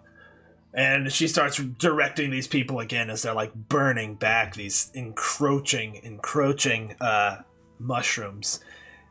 Steve, Owen on the way out will snake a torch from one of these people just in case we need it. No problem. And I mean, he hands it willingly. They've got like a stash of them now. They're sort of all propped up in a fire, and they're kind of grabbing from that. You kind of do. And as you do, the fog just feels to be closing in on you. But in fact, why don't you all, if you're proficient in nature, is anyone proficient in nature, first of all? No. Nope. Not even our elf, huh? We're Nope. clearly the right people for this job. Nope. Mm-hmm. Okay. All I had is an intelligence bonus.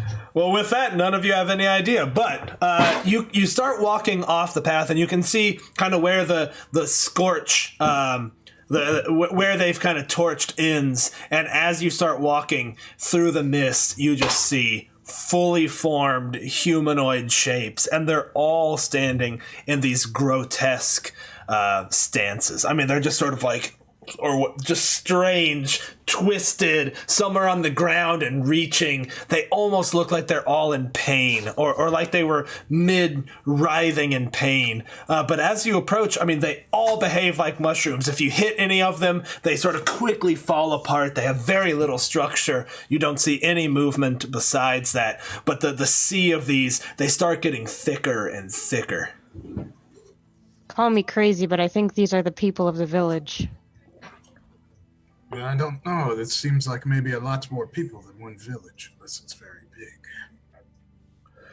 As you start to even just run a tally in your head, you're seeing hundreds. And in fact, there's silhouettes in the fog kind of all around you. And that smell of damp earth and that musty smell of fungus all around you. And as you all get kind of near to one and you sort of knock it and it starts to crumble, it emits a sound that's not unlike a human in pain. It's like, almost faintly. You're almost like, did I hear that? But each one now that you have to knock down out of your way to proceed starts to, in increasing intensity, make these very humanoid groaning sounds. Almost as if they're coming alive some way. Never seen anything like this. This is very strange. Does not seem like a natural phenomenon. Something must have created these. I'm going to pull out a little way to write, kind of make some notes in a little leather-bound soft journal. As you guys are talking about that, Tordune's just swinging his hammer back and forth in front of him as he walks. Get this shit out of my way. All right. Not long thereafter, the silhouette of the village before you becomes evident. Village is a generous term, for it's really about 5 different buildings. All of them look to be multiple family dwellings. Like, they're almost like longhouses, right? Like, each one would house maybe 20 people or so. You can see what looks like one that's somewhat nicer. It's kind of built up with stone. You can see a big well, a big stone well with the thatched roof over the top of it, kind of right in the center. And you can see this fungus kind of all over the place. But as you approach, you in fact see where they look like they've been torched back here as well. You kind of push through this forest of these fungal bodies and just writhing. Kind of knock the last one down. As you do, a head kind of falls by you, Cole, and it's just as it collapses to the ground. You look down at your feet. You can see that these spores are just clinging to your clothing. You've got this sort of, it almost looks like pollen if you've ever seen that in Virginia, this sort of yellow coating. It's yellow and dark gray and even some purples just clinging to your clothing. And as you approach the village, you can see the lights are on in one of the longhouses. Yeah, Tordune just beelines right for it. Hello! We are not fungis! Hello! You hear some voices inside, and the door opens, and someone kind of holds a torch out. It looks like this sort of old lady. She's kind of withered down. She's got a walking stick that she's sort of leaning heavily on, and she's like, "How did you make it through? Come in, please, come in." Well, we brought a dwarf. He cleared the way for us. It was very nice. Yeah, I'm just walking straight there, just swinging back and forth still. What do you mean, how did we get here? They're not doing anything. We just walked past them. She says, "I couldn't imagine walking through that. Come in, please." And she motions. Quick question. Does she look like a horrible mushroom person, or is this just a... No, she looks totally normal, but she does look strung out. Like her hair is stringy. She hasn't bathed in a while. I got a bottle of wine with me. That's a solvable problem. I'll walk right in. Fair, okay. You walk in and you find a couple families in here. There's maybe about 36 people. They're all sort of holed up, and you can...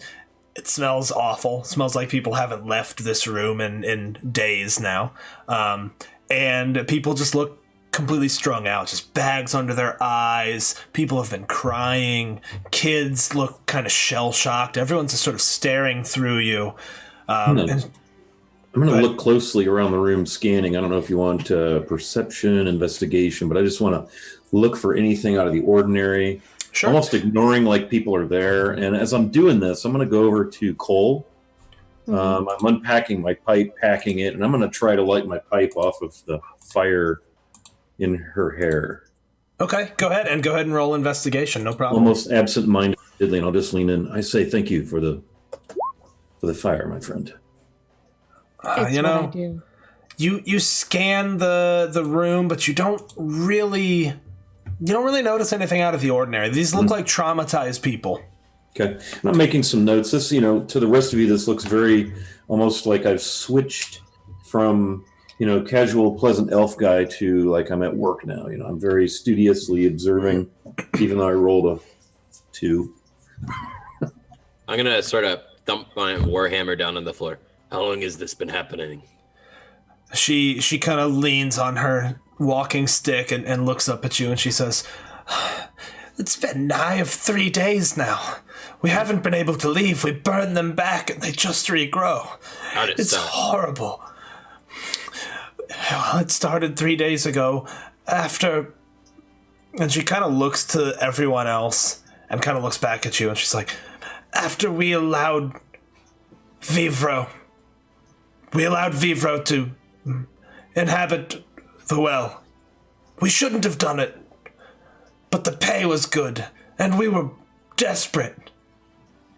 Did you, Who's Vivro? what is a Vivro? Is this a thing, a person, a concept?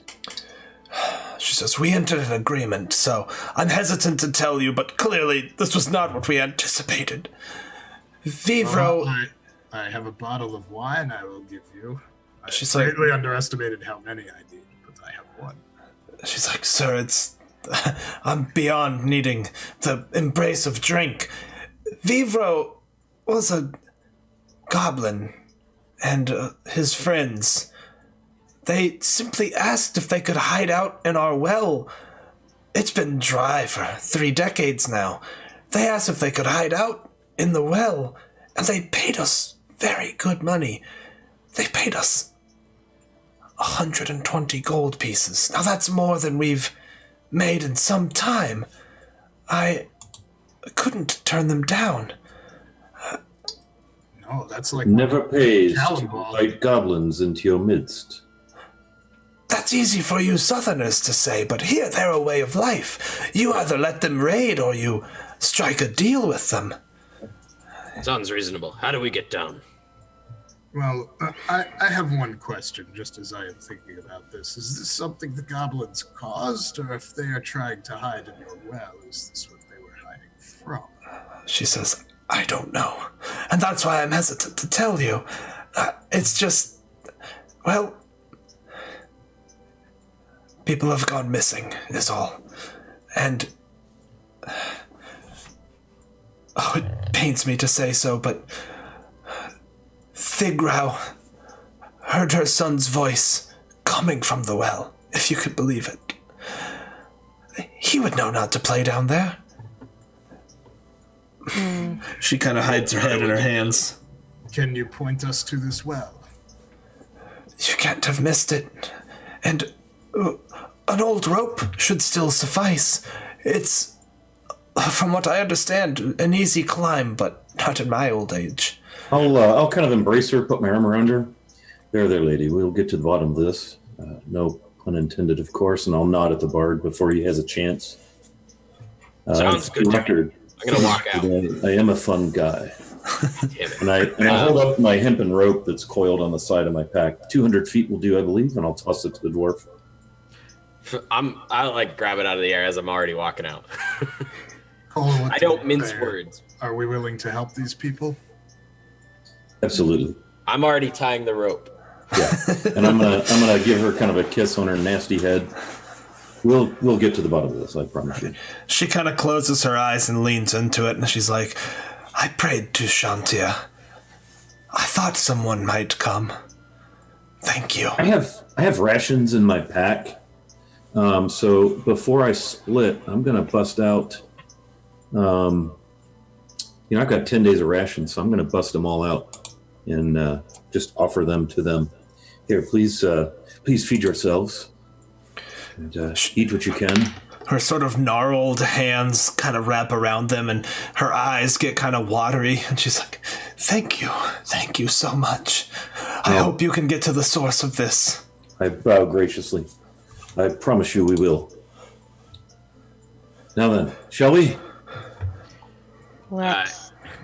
Toradun is sitting on the edge of the well with the rope in hand. Are we going or not?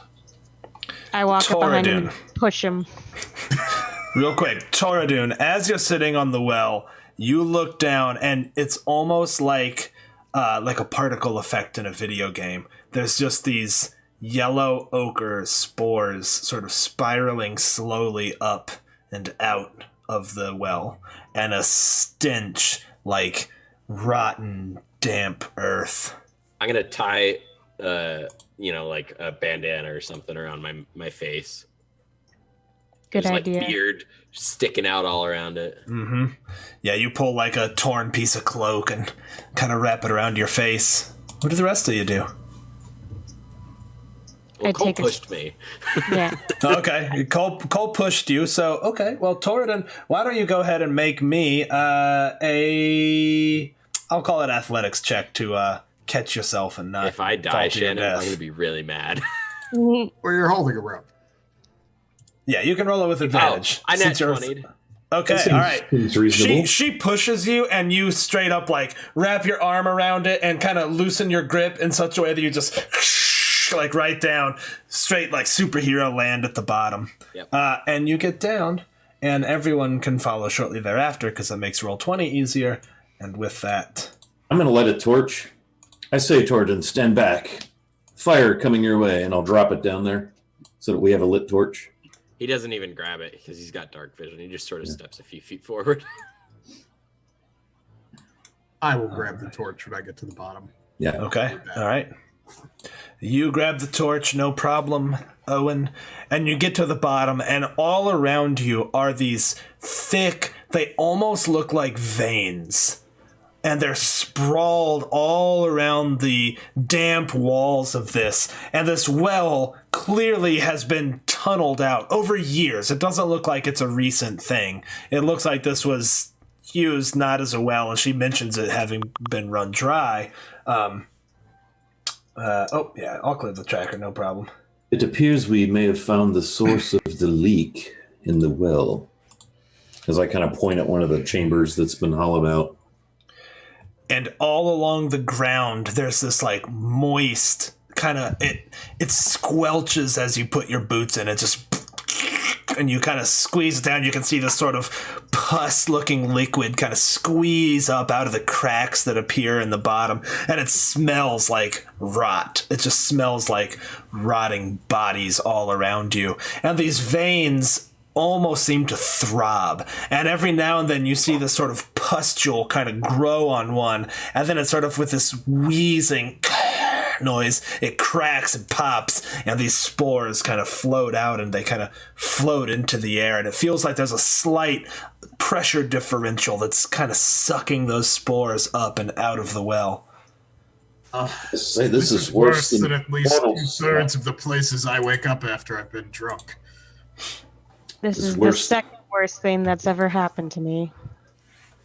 Yeah, I'm still sorry about that. I told you before. Well, I'll take point. And I tap my hammer on my shield twice. There's a big white gauntlet on my shield, by the way. Nice. Is that Tyr? No. Torm. Right. One or the other, the triumvirate. Okay, well, Toradun, you walk towards this narrowing path, and it gets just narrow enough that your armor has to kind of scrape along these veins. And when you do, you see that they're, in fact, they fall apart at the mere touch. They have almost no strength to them, almost no surface tension. It's like almost like I don't know, like dough or something. The moment you touch it, it opens and spills its contents, and it's this pus liquid that just sort of flows down. It's thick, and so it kind of flows slowly and, beads up before it drops to the ground, and kind of this sound when it hits. The stench here is just getting overwhelming. Why don't you guys tell me your marching order just for funsies? I'm up front. I'll be right behind him. I'll be behind Cole. So by default, I am in the back. All right. Actually, I have a ranged weapon. I could take the back. If you'd prefer, happy to. Yeah, I'll do that. Bye, Biera. Bye, Felicia. All right, is that the correct order? Yep. All right. Toradun, you kind of walk through this slim little passageway. It goes for a little longer than the map shows. Again, your armor occasionally scrapes along the side, and you can feel this lukewarm pudding kind of slurping down into your armor. You feel it touch your skin, and you try to kind of grab it off, and it's like mucusy. Like you kind of grab it, and it's sort of these strands connected. You hit, kind of toss that on the ground. All these spores now in the air, you can clearly see the torchlight seems to clear them out a little bit. So there's almost like this halo where they're sort of surrounding you. And once they get to a certain heat, they sort of dissipate and just burn away. The ground continues to just squelch with every step, and it almost seems to quiver a little bit every couple of steps, sort of. And finally, you hear these, you smell kind of this fetid water, and you hear the sounds of water kind of lapping on stone. And you round this corner, and you can see this pool, and it's got this thin kind of sheen along the top. It almost looks like an oil slick, like a skin has developed over top of it, like soup that's been left in the fridge for too many days. And Toradin, as you kind of walk to the edge of it, you see dark shapes in the water. And one of them kind of twitches. And with that, the others kind of all twitch at once. And this bald head kind of pushes up out of the water. And where there used to be eyes, you just see these yellow spores that seem to have sort of formed and focused into these orbs. And this body looks like it was once humanoid, rises up out of the water. And as it does, these tendrils, these pulsing veins feed up into its back, into its arm and its torso, and recede deep into the depths of the water. Let me go ahead and update what you see in roll 20. This is nastier than turtle snot, I believe. Just a tad. Let's wait until this is over to make that judgment. Well, having had close contact with each, I'd say this clearly nastier than turtle snot. I'm going to say y'all are about like this. And with that, these bodies all kind of twitching, start stepping through this slick water. And can I just go ahead and get everyone to roll initiative for me? No, that's a lot worse than my last initiative roll. Don't forget to click on your character token before rolling, or else it will not take. And also, I need to bring it up. Sorry, hold on. It looks like we got it. We got Toradin, we got Cole. I don't know if I'm clicking on my token or not. I'll just try it. Yeah, see, it didn't read my click on the token. There we go. Got it? Oh, it's because you're on measure. Yeah, I got it now. Yeah. Thanks, Dale. Yeah. I have done that before. Don't worry. The voice of experience. Okay, sorry, just 1 second.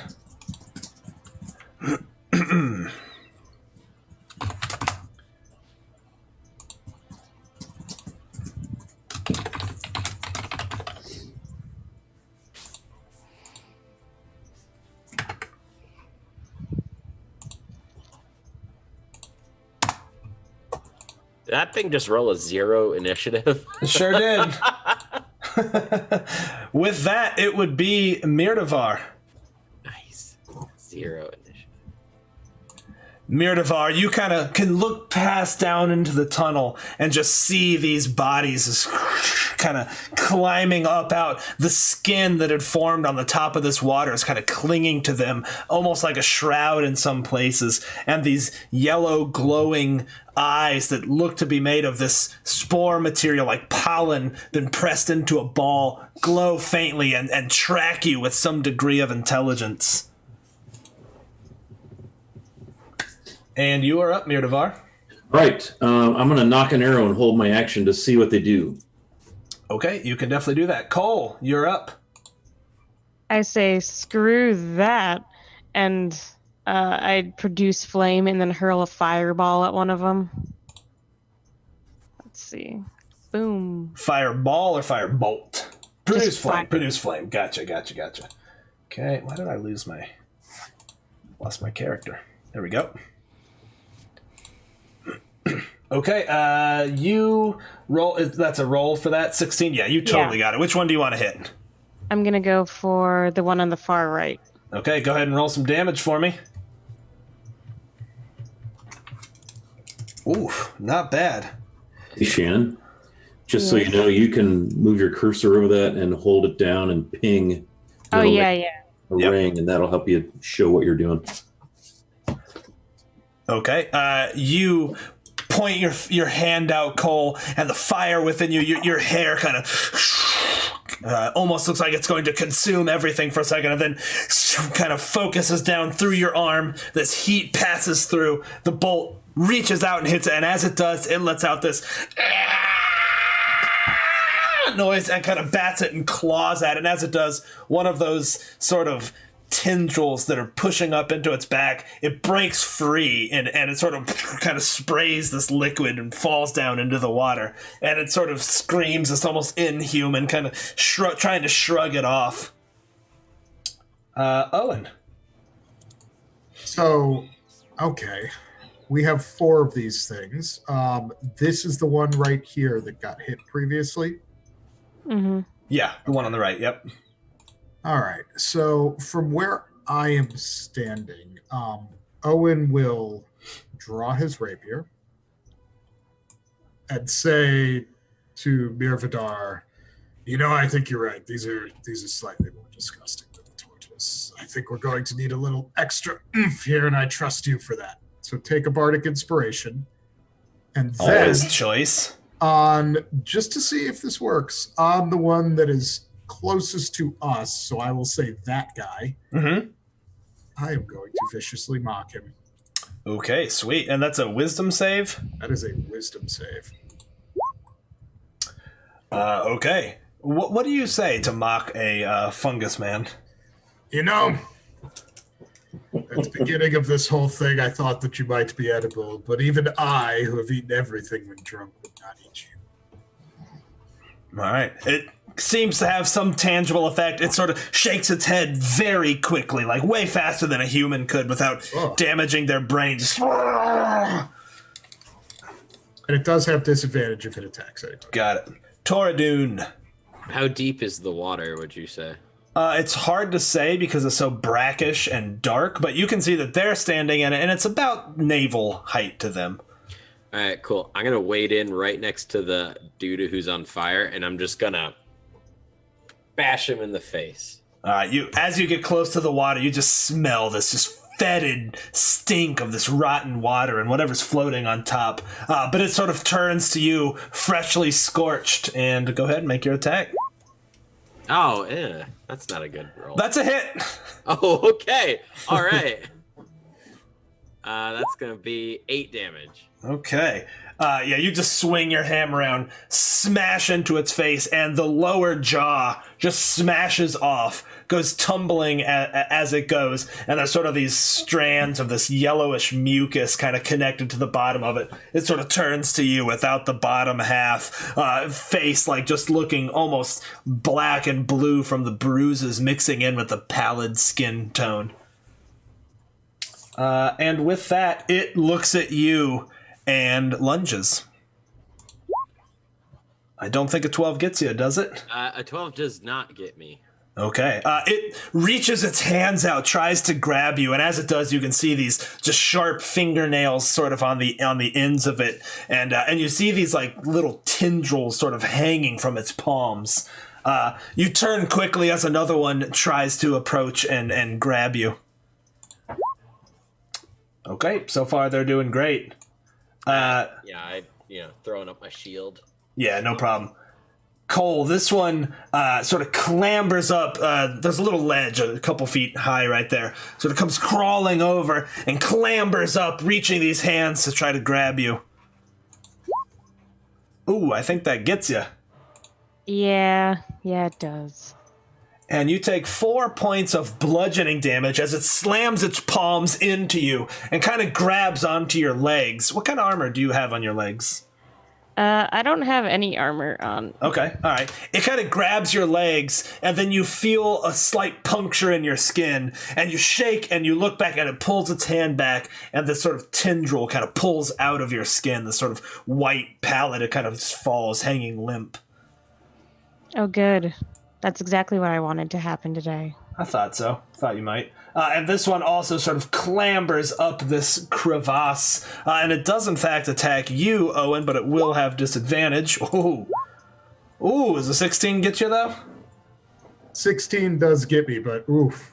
I'm glad you had disadvantage. Better you didn't get that. Oh, 7 damage as it again, and as it's reaching at you, you can start to see like pinpricks sort of appearing out of its body, and it sort of slams its body into you, and you feel these almost needle wounds kind of all over you as these weird, what look like they're flaccid, now become sharp and poke into you all around. But with that, it is Mirdavar.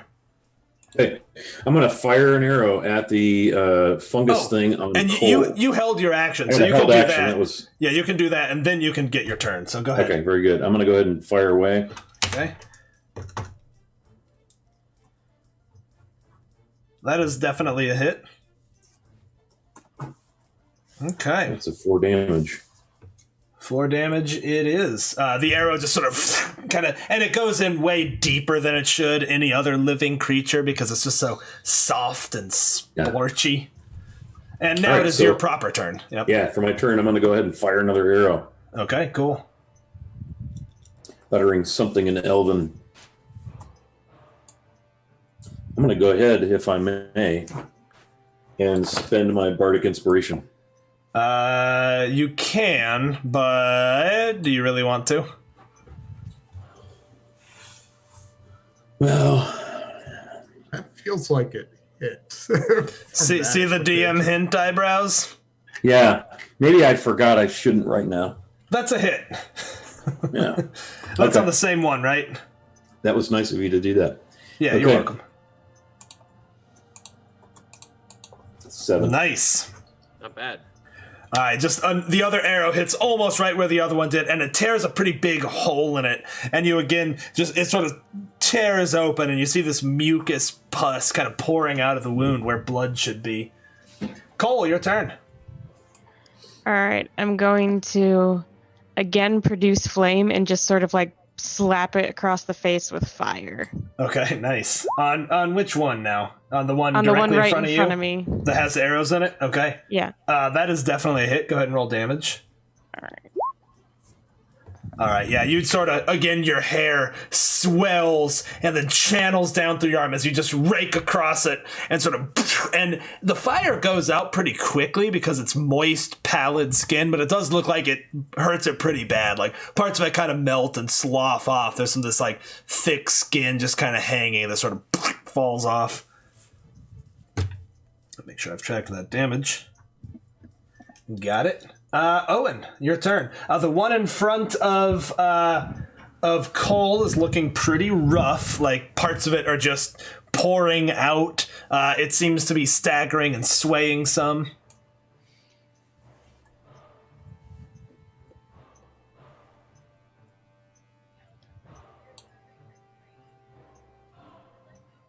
I think you're muted, dude. You're muted, Austin.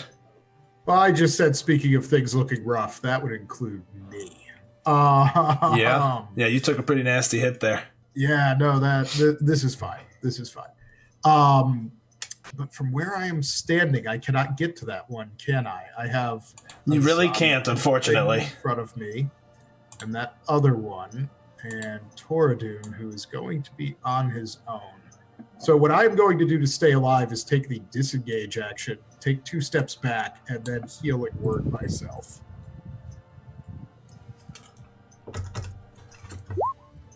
To get those HPs back. Okay. Yeah, you sort of step back and wash your hand over those like pinpricks you had all over you, feel them close up. And Toradun.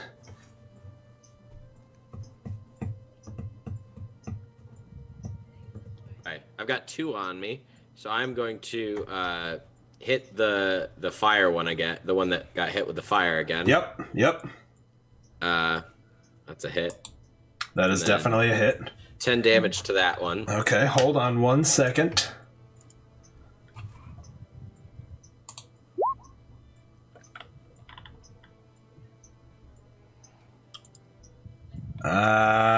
You smash it. I mean, you smash it right across the face. Its head disintegrates into nothing. And the body, for a second, looks like it's going to fall. And then turns back to you, still standing. Sort of taken aback a little bit, I just sort of glower and grip my shield a little tighter. The white gauntlet glows a little bit, and I use my War Priest ability and I attack again. Okay, sweet. Bonus action attack. Yeah.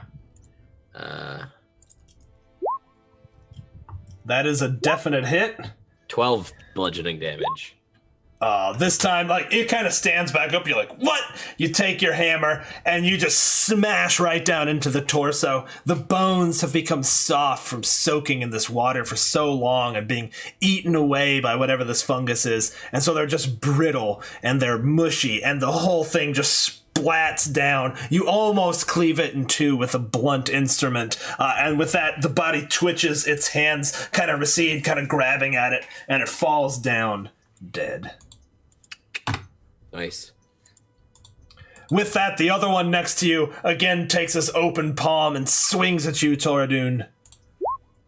Does an 18 get you? An 18 is my armor class, yes. Nice.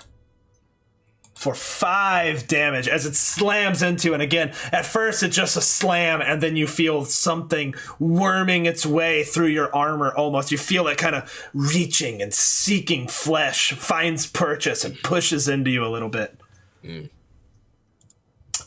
Cole, this one continues attacking you. Misses. This one pushes past you almost stupidly, these tendrils extending deep into the water as it kind of clambers forward, pulling its wet body up, and it looks like it's trying to reach Owen, but instead attacks you, Mirdavar. And misses. And with that, we're to the top of the round, and Mirdavar, it is your turn. Very good. Looking at the positions on the board here, does it appear that this guy right here is within 5 feet of Cole, Yes. thus enabling sneak attack? That would be accurate. Oh, I'm Right. sorry. Yeah, we didn't do sneak attack damage. Yeah, I previously, forgot I did we? whiffed on it. It's all right. So I'm going to go ahead and draw my rapier now that we're in melee. And with a flourish, I'm going to take a big swing at the one beside me. That is a hit.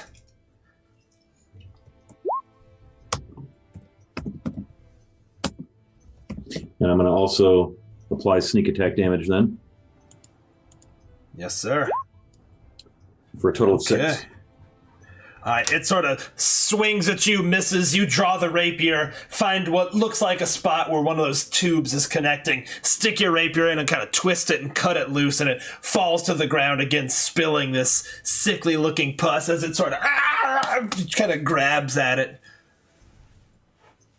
Okay, over to you, Cole. All right, I'm going to try to bisect this one in front of me with my Yikawa. Yikla. Nice. I don't even know what that is. What is that? It's like a spear, but like the shaft is like 3 feet, and then the spear tip is like about 18 inches. Yep. Oh, that's pretty awesome. So more tip, less shaft. I like that. All right, go ahead and roll some damage on it. All right. Boom shakalaka. So much damage. Nice. Yes. You swing this thing and it cuts across its belly, and the sort of soft, pallid flesh just splits open and kind of displays its mostly liquefied insides. It cuts like a mushroom, just a pretty simple cut with like very little resistance. Owen. So, from where I am standing, can I see the one that just got mushrooms? I don't think so. Not quite, no. Okay, so I can see the one that is next to Mirdavar then. Mm-hmm. Okay, cool. All right. In that case, given that it is already attacking my friend, I am going to step forward with the rapier and attempt to stab the thing directly in the mushroom body. Sweet. That is a hit. These things have no AC. Ooh. That is a really good hit, but it is actually still standing. You lean into it and you just push the rapier all the way into the hilt, again, because there's so much less resistance than you'd expect. You stab it sort of into its neck and down through its body. You feel what you think is bone, but just push right through it, sort of surprised to find your hand at its throat, and it sort of kind of grabs at it as you quickly pull it free, blade coated in this yellow fluid. And then, just as a flourish, I flick the fluid back into the face of the thing. Nice. Toradun, you're up. All right, so I am going to cast a spell. I am going to cast. Where is it? It is Divine. Yep, I'm going to cast Divine Favor. So Nice. bonus action, I now add a D4 radiant damage to any attack. Well, my next. No, until the spell ends, so we'll probably get a... Yeah, it lasts, what, a minute? Yep. So my hammer starts to glow, and I will... Woo, that's a hit. Oof, Yeah, coming in hot. and then Fungal zombie paste. 7. Nice. 7.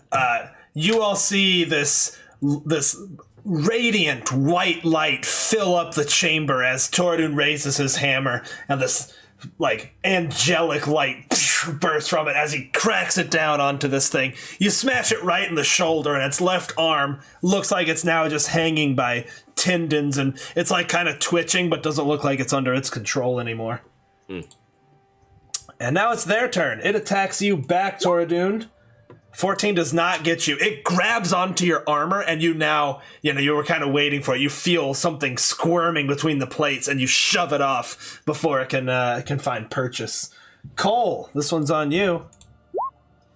Ooh, is a 17 a hit? Yeah. For 3 points of damage. Again, it's kind of below you, but it now is pulling itself up, and as it does, its body is scraping against yours, and you start to feel these spines kind of sticking into you, and when it pulls back, you see them again sort of go back to just being these loose little proboscis. And this one, you know what? I'm a sporting man, so we're going to call Mirdavar a 1 and Owen a 2. It, in fact, attacks Mirdavar. And I don't think a 9 gets you, Mirdavar. So with that, we're back to the top of the round with you, Mirdavar. Okay, I'm going to go ahead and make another swing with my rapier, grunting and groaning as I lunge in gracefully. Try to bury this thing in its chest. That would definitely do it. Yep.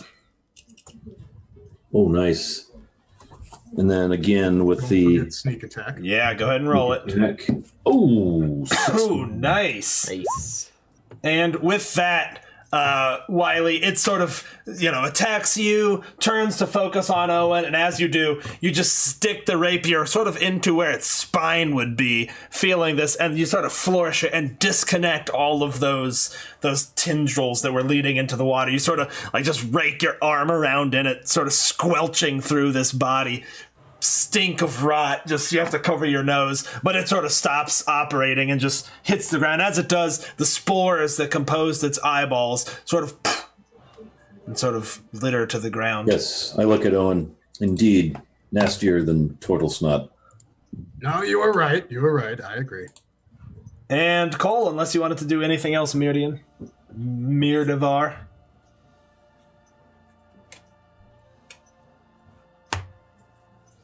That's it. Okay, so Cole, you're Start up. making notes.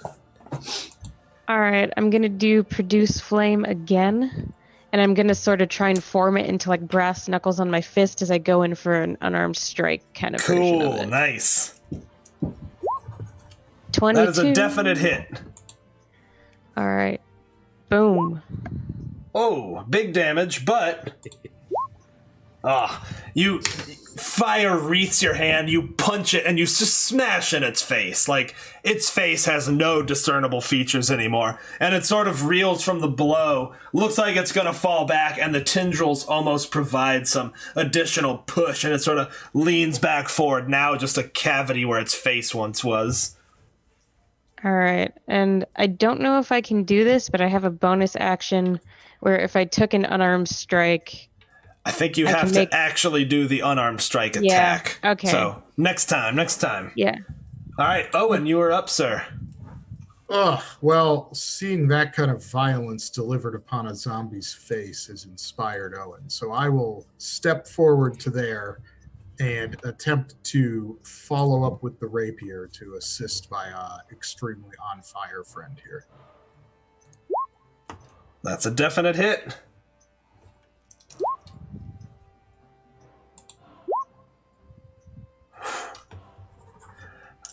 Similarly, you stab it, and again, right in the face, the hilt into the face, and you push, and you feel the cracking of the skull. Pull your arm back, and the side of the face just splits off, tumbles to the ground. So it's basically just neck and jaw and like an ear kind of hanging, but it is still, in fact, standing. Yikes. Toradun, your turn.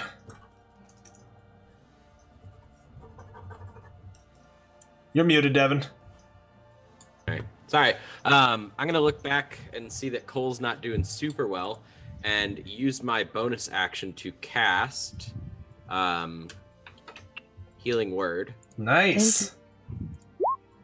Take 3 points of healing. And then I'm going to smash the zombie in the face. That'll do. 8 bludgeoning. All right. Again, you get a solid connect. This time right in the center. Oh, hey, roll your d4 for your... No, I had to drop Divine Favor. It was concentration. What else are you concentrating on? Right? What else are you concentrating on? Oh, is it... I thought you had to drop it if you were casting 2 spells. Only another concentration spell. Oh, okay. Yeah. All right. Welcome to that cleric life, my dude. It's good. That's going to be another 3. And that's 3 radiant damage. All right. It sort of is reaching for you. You swing the hammer down, this time an uppercut right into the torso. You feel it connect. You feel it push through. It leaves a sort of trench in the soft body all the way up. Its chin has fallen sideways. Its head is now leaning, but it is still kind of reaching at you. Yeah. And on that note, it is its turn. It misses you. And this one is continuing to focus on you, Cole, unless I roll a 1 on a d6. This is emulating its behavior. But I did not, so it continues focusing on you, Cole. Oh! Does that get you? Yeah. Yeah. 3 more bludgeoning. Undid that healing word there. It kind of grabs onto you and starts trying to pull you, and as it does, you can feel these tendrils again, trying to find purchase, punching through your skin in some places, burning as it does, like you were stabbed with some needle injecting something into you. But with that, it is Mirdavar. I'd like to move in and engage this guy in melee. Not sure you're going to be able to get there. Well, you can pass through friendlies, so yeah, you can kind of hop down into the water right there. I don't think you could make it to here. The squeeze is too great, but yeah, you could hop down into the water there. Okay, so I'm going to go ahead and position myself there and take a swipe with the rapier again, just seeing how things are going with my Fire Genasi friend. Die, you vile zombie! Oh! Whoa! Okay, roll that and then roll 2d6 for that sneak attack damage. At 20. Nice. 14. This is a Mac March's high damage right now. With 21 damage, you sort of push through, jump down on the ground, take your rapier, you slash, even the side of the blade, you cut through the legs, it falls to the ground, you take the blade, spin it up, smash it down into what once was its face, and just cut all the way down. So it's two twitching pieces. One piece kind of sloughs off the side and falls down into the water at your feet. No longer nastier than turtle snot. And Cole, it's you. Now this is a game, and I run over to the other fungal zombie and take a swipe at it with my. Apparently, it's pronounced Yikawa. There you go. Boom. That is a hit. And then I slash it. Hey. Okay. Hang on. Oh, you slash it. It falls into the water for a second and then pulls itself back up as the tendrils sort of tighten along it. It lets out this groan. I'm going to use my bonus action now because you can do that if you have a monk weapon that you use. Yes, you sure can. You sure can. I'm going to tell it to shut the fuck up and punch it in the face. That would definitely be a hit. Boom. You punch it, pull your hand back, it's covered in this yellow, pallid skin, but it is still standing. Okay. I guess that's it for my turn. Owen, you're All up. right. So seeing which direction this is going, Owen will step forward to here where he has good visibility of everything and look sadly at the zombie and say, you know, my grandmother was a fae. We are supposed to love all things nature, even weird fungus people. But do you know what I love about you? Nothing. And viciously mock it. Well, it does fail. All right, awesome. So you take 3 psychic damage, but if you live, you have disadvantage. All right, but with that, you watch as it sort of, its insides that remain melt out from its face, and it splashes into this water and just sort of floats there. And with that, we're out of this combat. Well done, everybody. Very well. I cast prestidigitation to clean myself off. Nice. Good use of it.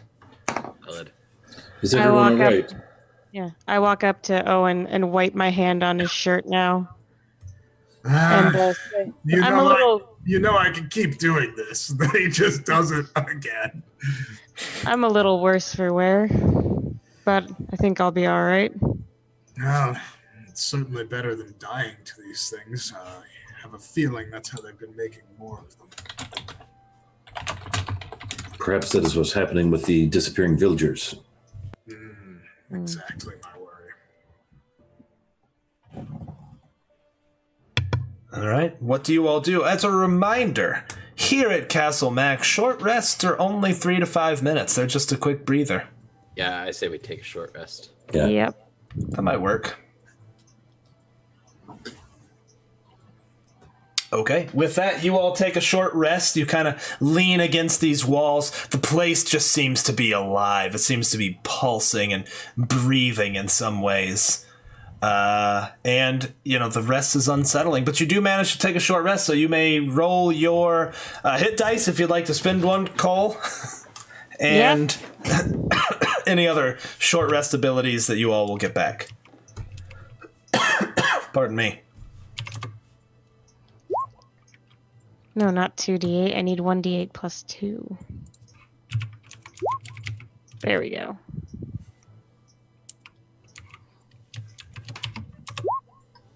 Cool, I'm back up to full.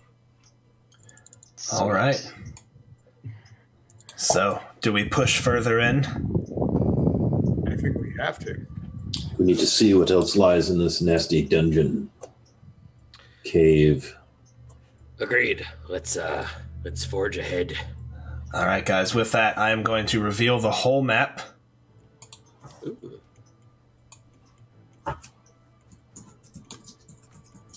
And I will describe to you what you all see. What is your marching order as you come in? I'm back up in the front. I don't Okay. see a reason to change it. Does anybody? Yep. Nope, I'm right behind him. Oh, dang. I'll put Ooh, you right real. there. Ooh, Yeah, real. we're going all in there.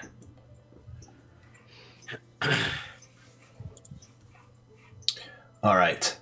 Here's what you all see. As you come through this cave, you find these bodies of goblins. They're all sort of on the ground, or they're sort of stuck in the wall with tendrils coming out of them. Their insides are splayed open, and they've just sort of given way, almost like their entire circulatory and intestinal system has merged into one massive system, coating the walls, pulsing around you. Their heads sometimes twitch, but they otherwise seem to have no sentience, no intelligence. And as you walk through into this final chamber, you in fact see a massive, writhing set of this fungus and almost look like vines. And there's a goblin body inside it. On the ground, you can see a stick covered in scrimshaw. It's got like feathers hanging off it and strips of leather and beads and shells. Looks like it was maybe like a shaman stick or something like that.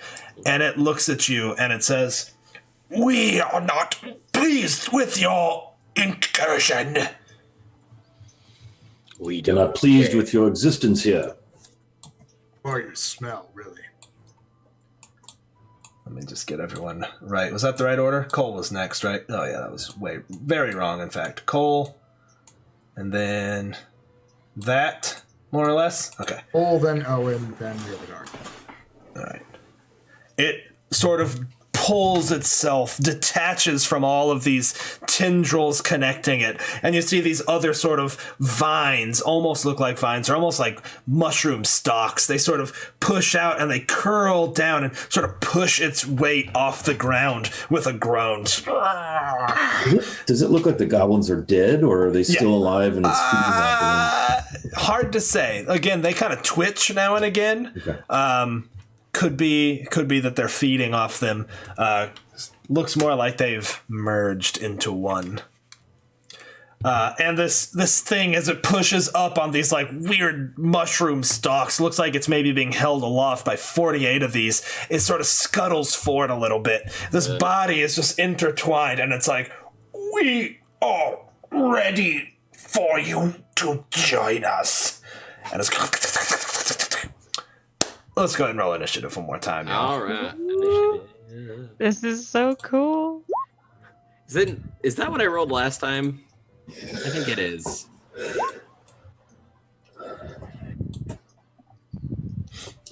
That wasn't me yawning just now. By the way, I love y'all, so if you die here, I'm sorry. Nah, you're gonna be fine. I did roll a 4.8 last time. I rolled a 19 last time.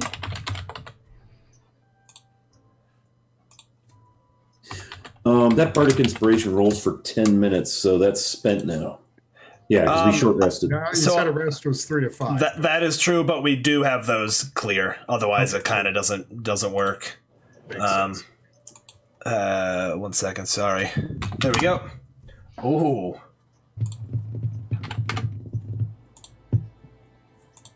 All right. Hope you guys are having fun so far. Mirdavar, you're sort of trying to look around the corner. I think you guys want to be a little closer so everybody can see what's going on here. Yeah. There you go. Mirdavar, you're sort of right there on those steps. You can kind of peek around.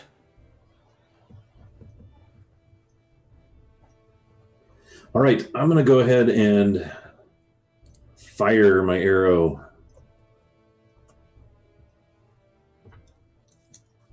In fact, I'm not going to do that. I'm going to do something else. You'll see Mirdavar, and you hear him say something in Elvish, and he raises his hand, and from it blasts a bolt of fire. That is a Firebolt. definite hit. Nice. Woo!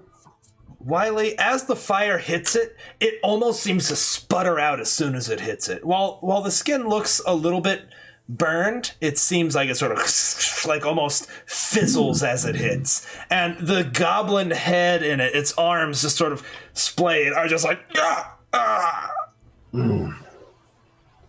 Apparently fire is not terribly effective here.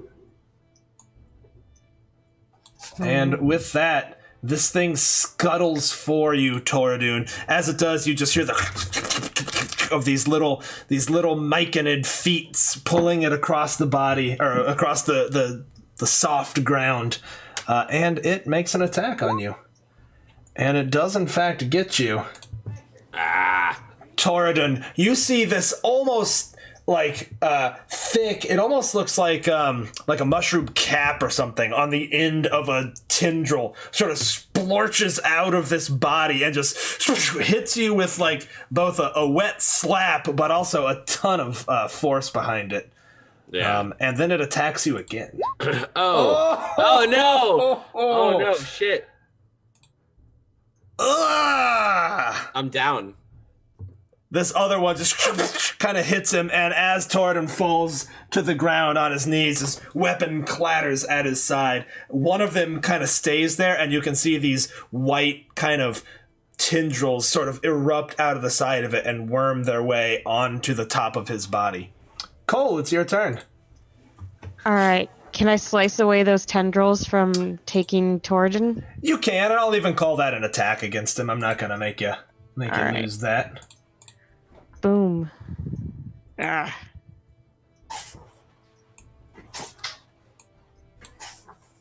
That is, in fact, sorry, lost its armor class.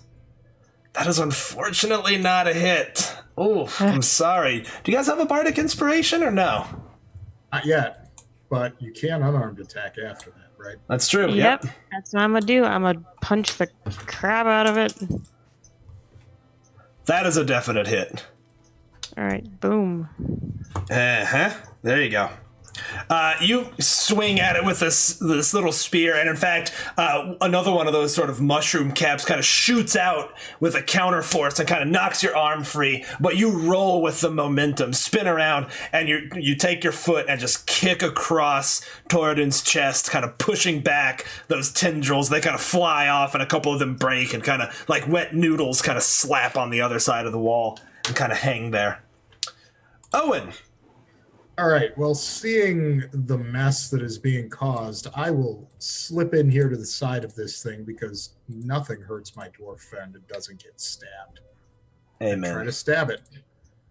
That is a stab. Successful stab. All right, it will take 9 stabbing damage. Woo! And then, on that topic I just mentioned, Owen will whisper a few words of magic very softly that nobody can hear other than Toradun. But it is the kind of thing that will bring him back to life. Nice. And for max heal, 7 hit points back. Nice. All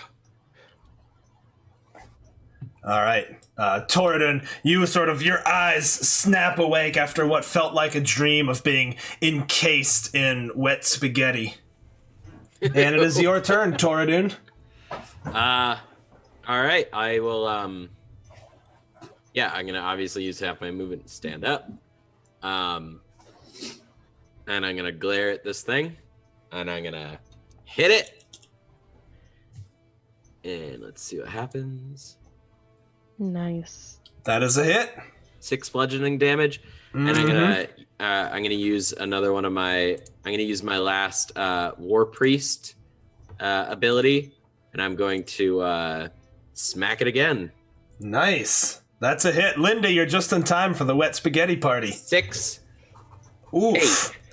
You stand up, feeling the power of Torm within you. You take this hammer, smash into it. And as you do, you hear that goblin that's sort of just intertwined with it goes, "Ah!" And then you smash it in its face. Its face kind of cracks aside. Teeth clatter to the floor. Its jaw now just hanging limply. These sort of tendrils hanging from within its mouth. And it looks at you trying to make a sound, but its vocal cords aren't working. Just... I'm just gonna sort of like really like just like guttural roar at it.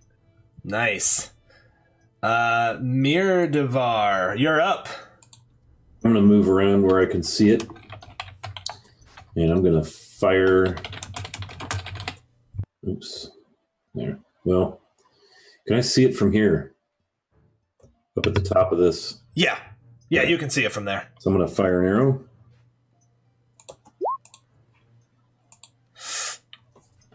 That is not a hit, my dude, I'm afraid. Okay. That is what I got. All right, you take the shot, line it up. In fact, the arrow does hit it. It just seems to get absorbed and just... Yep. Okay, on that note, it is its turn, and I like the old roll to see who attacks. So, Austin, you're low, and Devin, you're high. Oh, it likes you, Devin. It really likes you. But a 10 doesn't get you. And it's still staying on you, Devin. It's just these tendrils coming out trying to grab you. Almost looks like it wants to pull you in as its second attack hits. Parts of it kind of split open, and they almost sort of, a line appears down its body and kind of splits open with these tendrils sort of spreading apart like it wants to pull you in. Makes it want you to become one. And Cole, it is your turn. I'm gonna slash at it with my Ikawa. I love that word. Monks are the best. That is a hit. Yes, for 8 damage. Woo! And then I'm gonna punch it All right, go ahead and roll it. for no. Not quite a hit, unfortunately, but you take your little spear. What? How do you say it again? Ikawa. Yukawa. All right, you slash upwards right in the new Death Star trench that it opened for Devon, and you slash, and a bunch of those tendrils just fall to the ground, pus kind of just pulsing out of the open wounds now, and it tries to let out a scream again, but you just hear sort of gurgling coming from the goblin's throat, or what remains of it. Owen. So after seeing what happened from around the corner, Mirafar could hear Owen shout, "I thought you told me you were an archer of no small skill.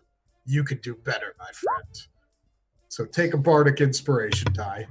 Nice. And Thanks. then, Thanks, my up companion. close, I will attempt to stab it again. That will not work. That unfortunately will not work. It's now starting to thrash around violently, and you can't quite find purchase as these spores. In fact, you go to stab at it, and this pustule opens up, and quickly this cloud of spores, you have to kind of shield your eyes and face from it. I'm just waving the torch around wildly in front of me now. Yeah. Toradun, you are up. All right. Well, I can't do my double attack anymore, but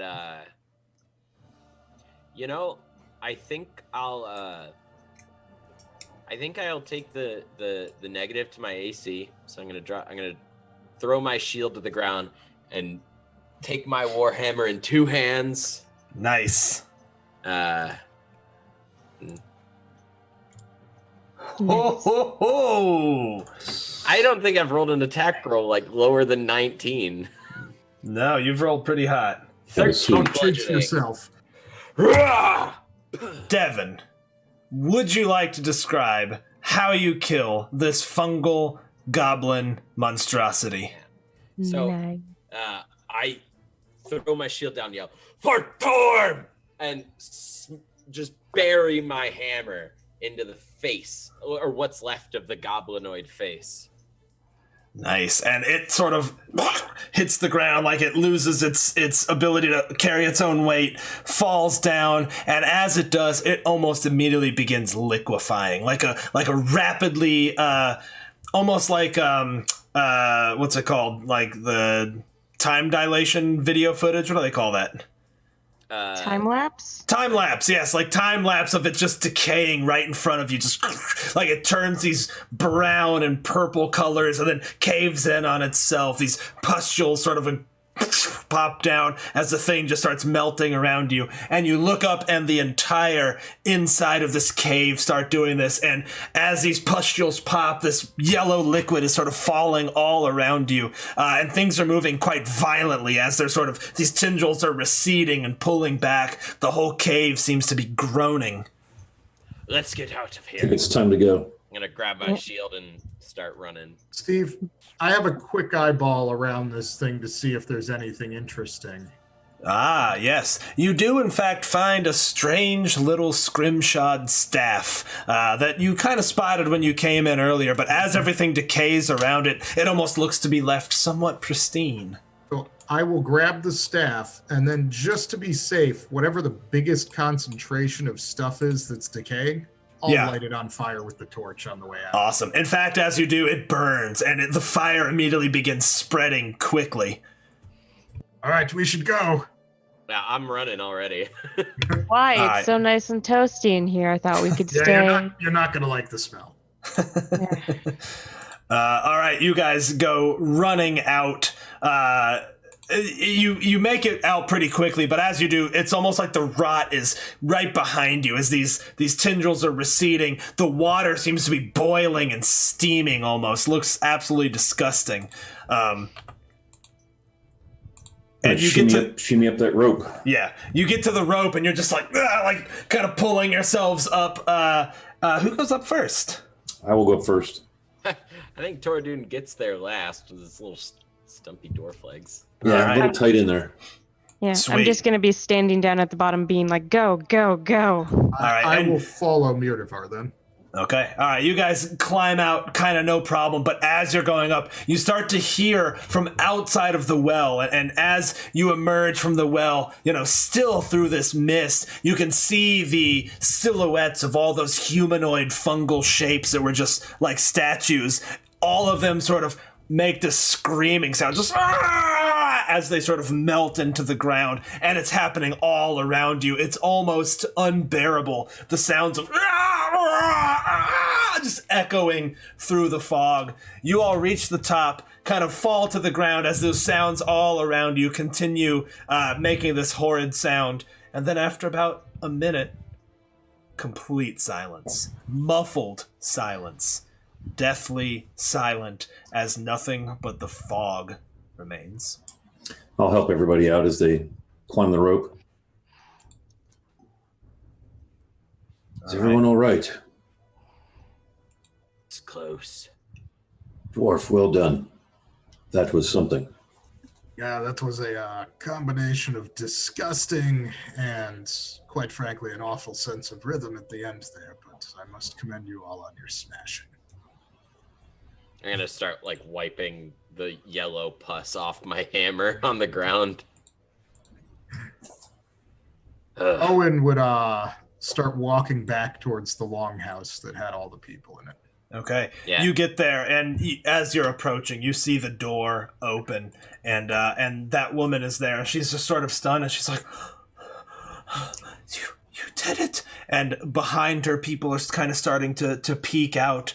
And I mean, around you, it's almost like there's very little sign of the passing. And you even see sort of one of those bodies, and it again is rapidly decaying. You almost watch as it melts into the dirt and the grass below it. And in fact, in its space, the sort of lush grass starts pushing up out of the dirt.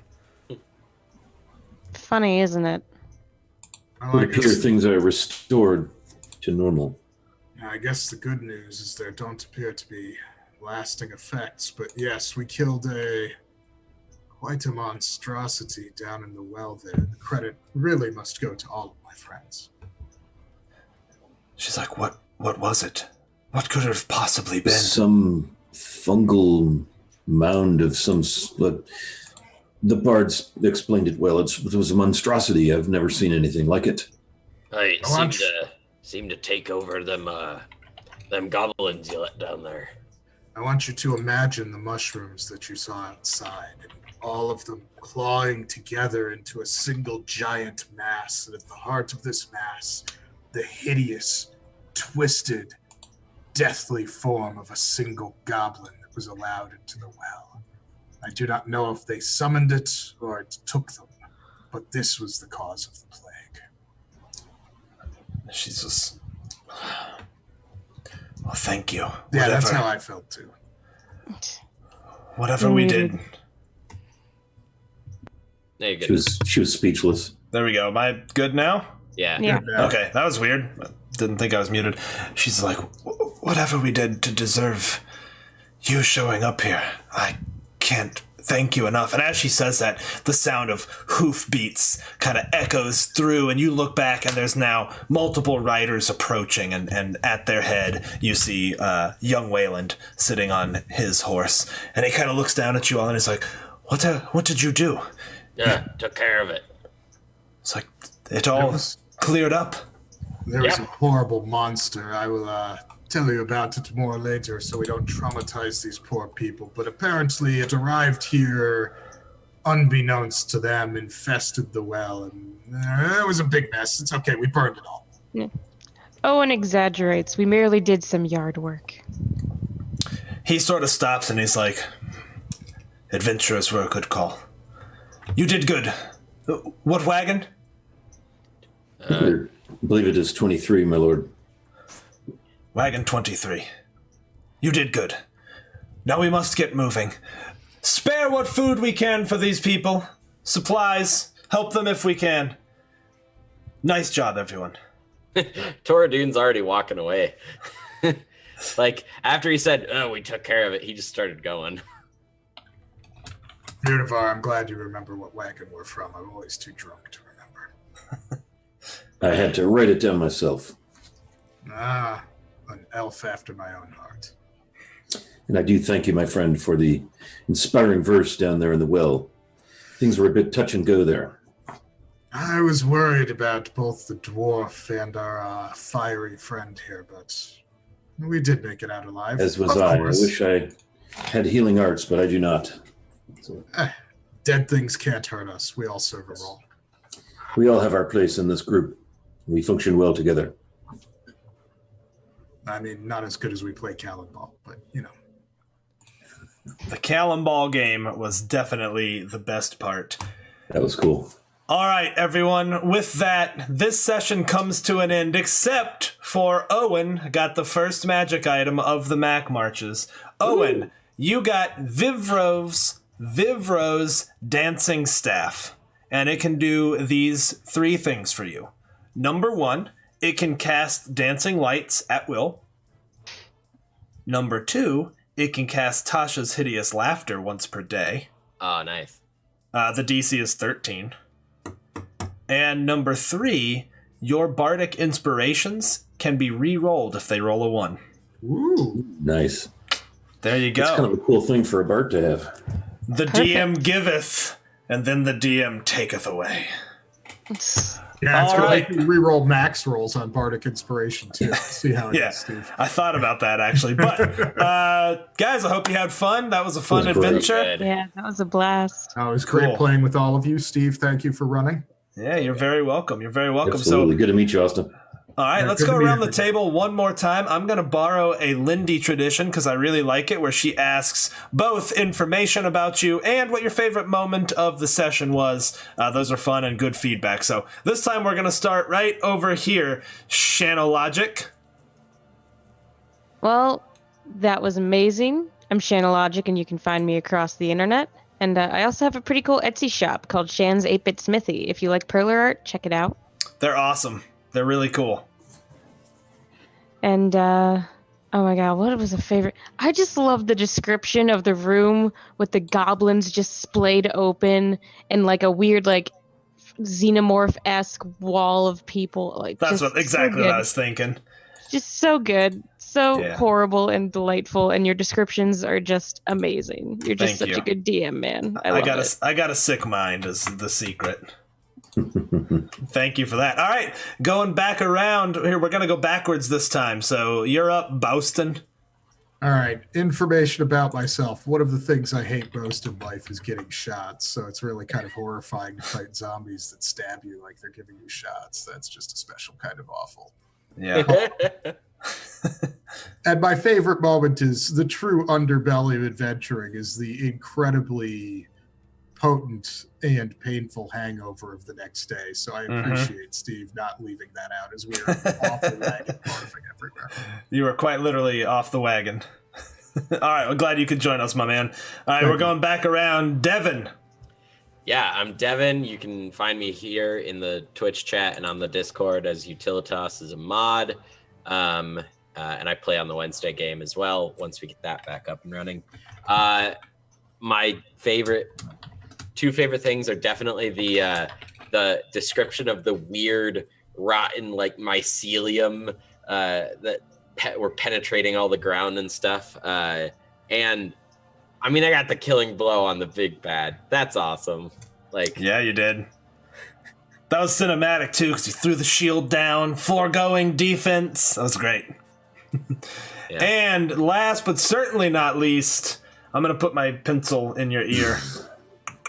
Much love from the Wily Hobbit. Hobbit hugs for all. Hey, that was great. Really cool to play with Steven finally. So that was great. Awesome DMing. I love the descriptions too. You can find me on Twitch and Twitter. I'm at Wily Hobbit. And I do play in a Monday night game on Welcome Party. And then I DM the Wednesday night, every other Wednesday night game here.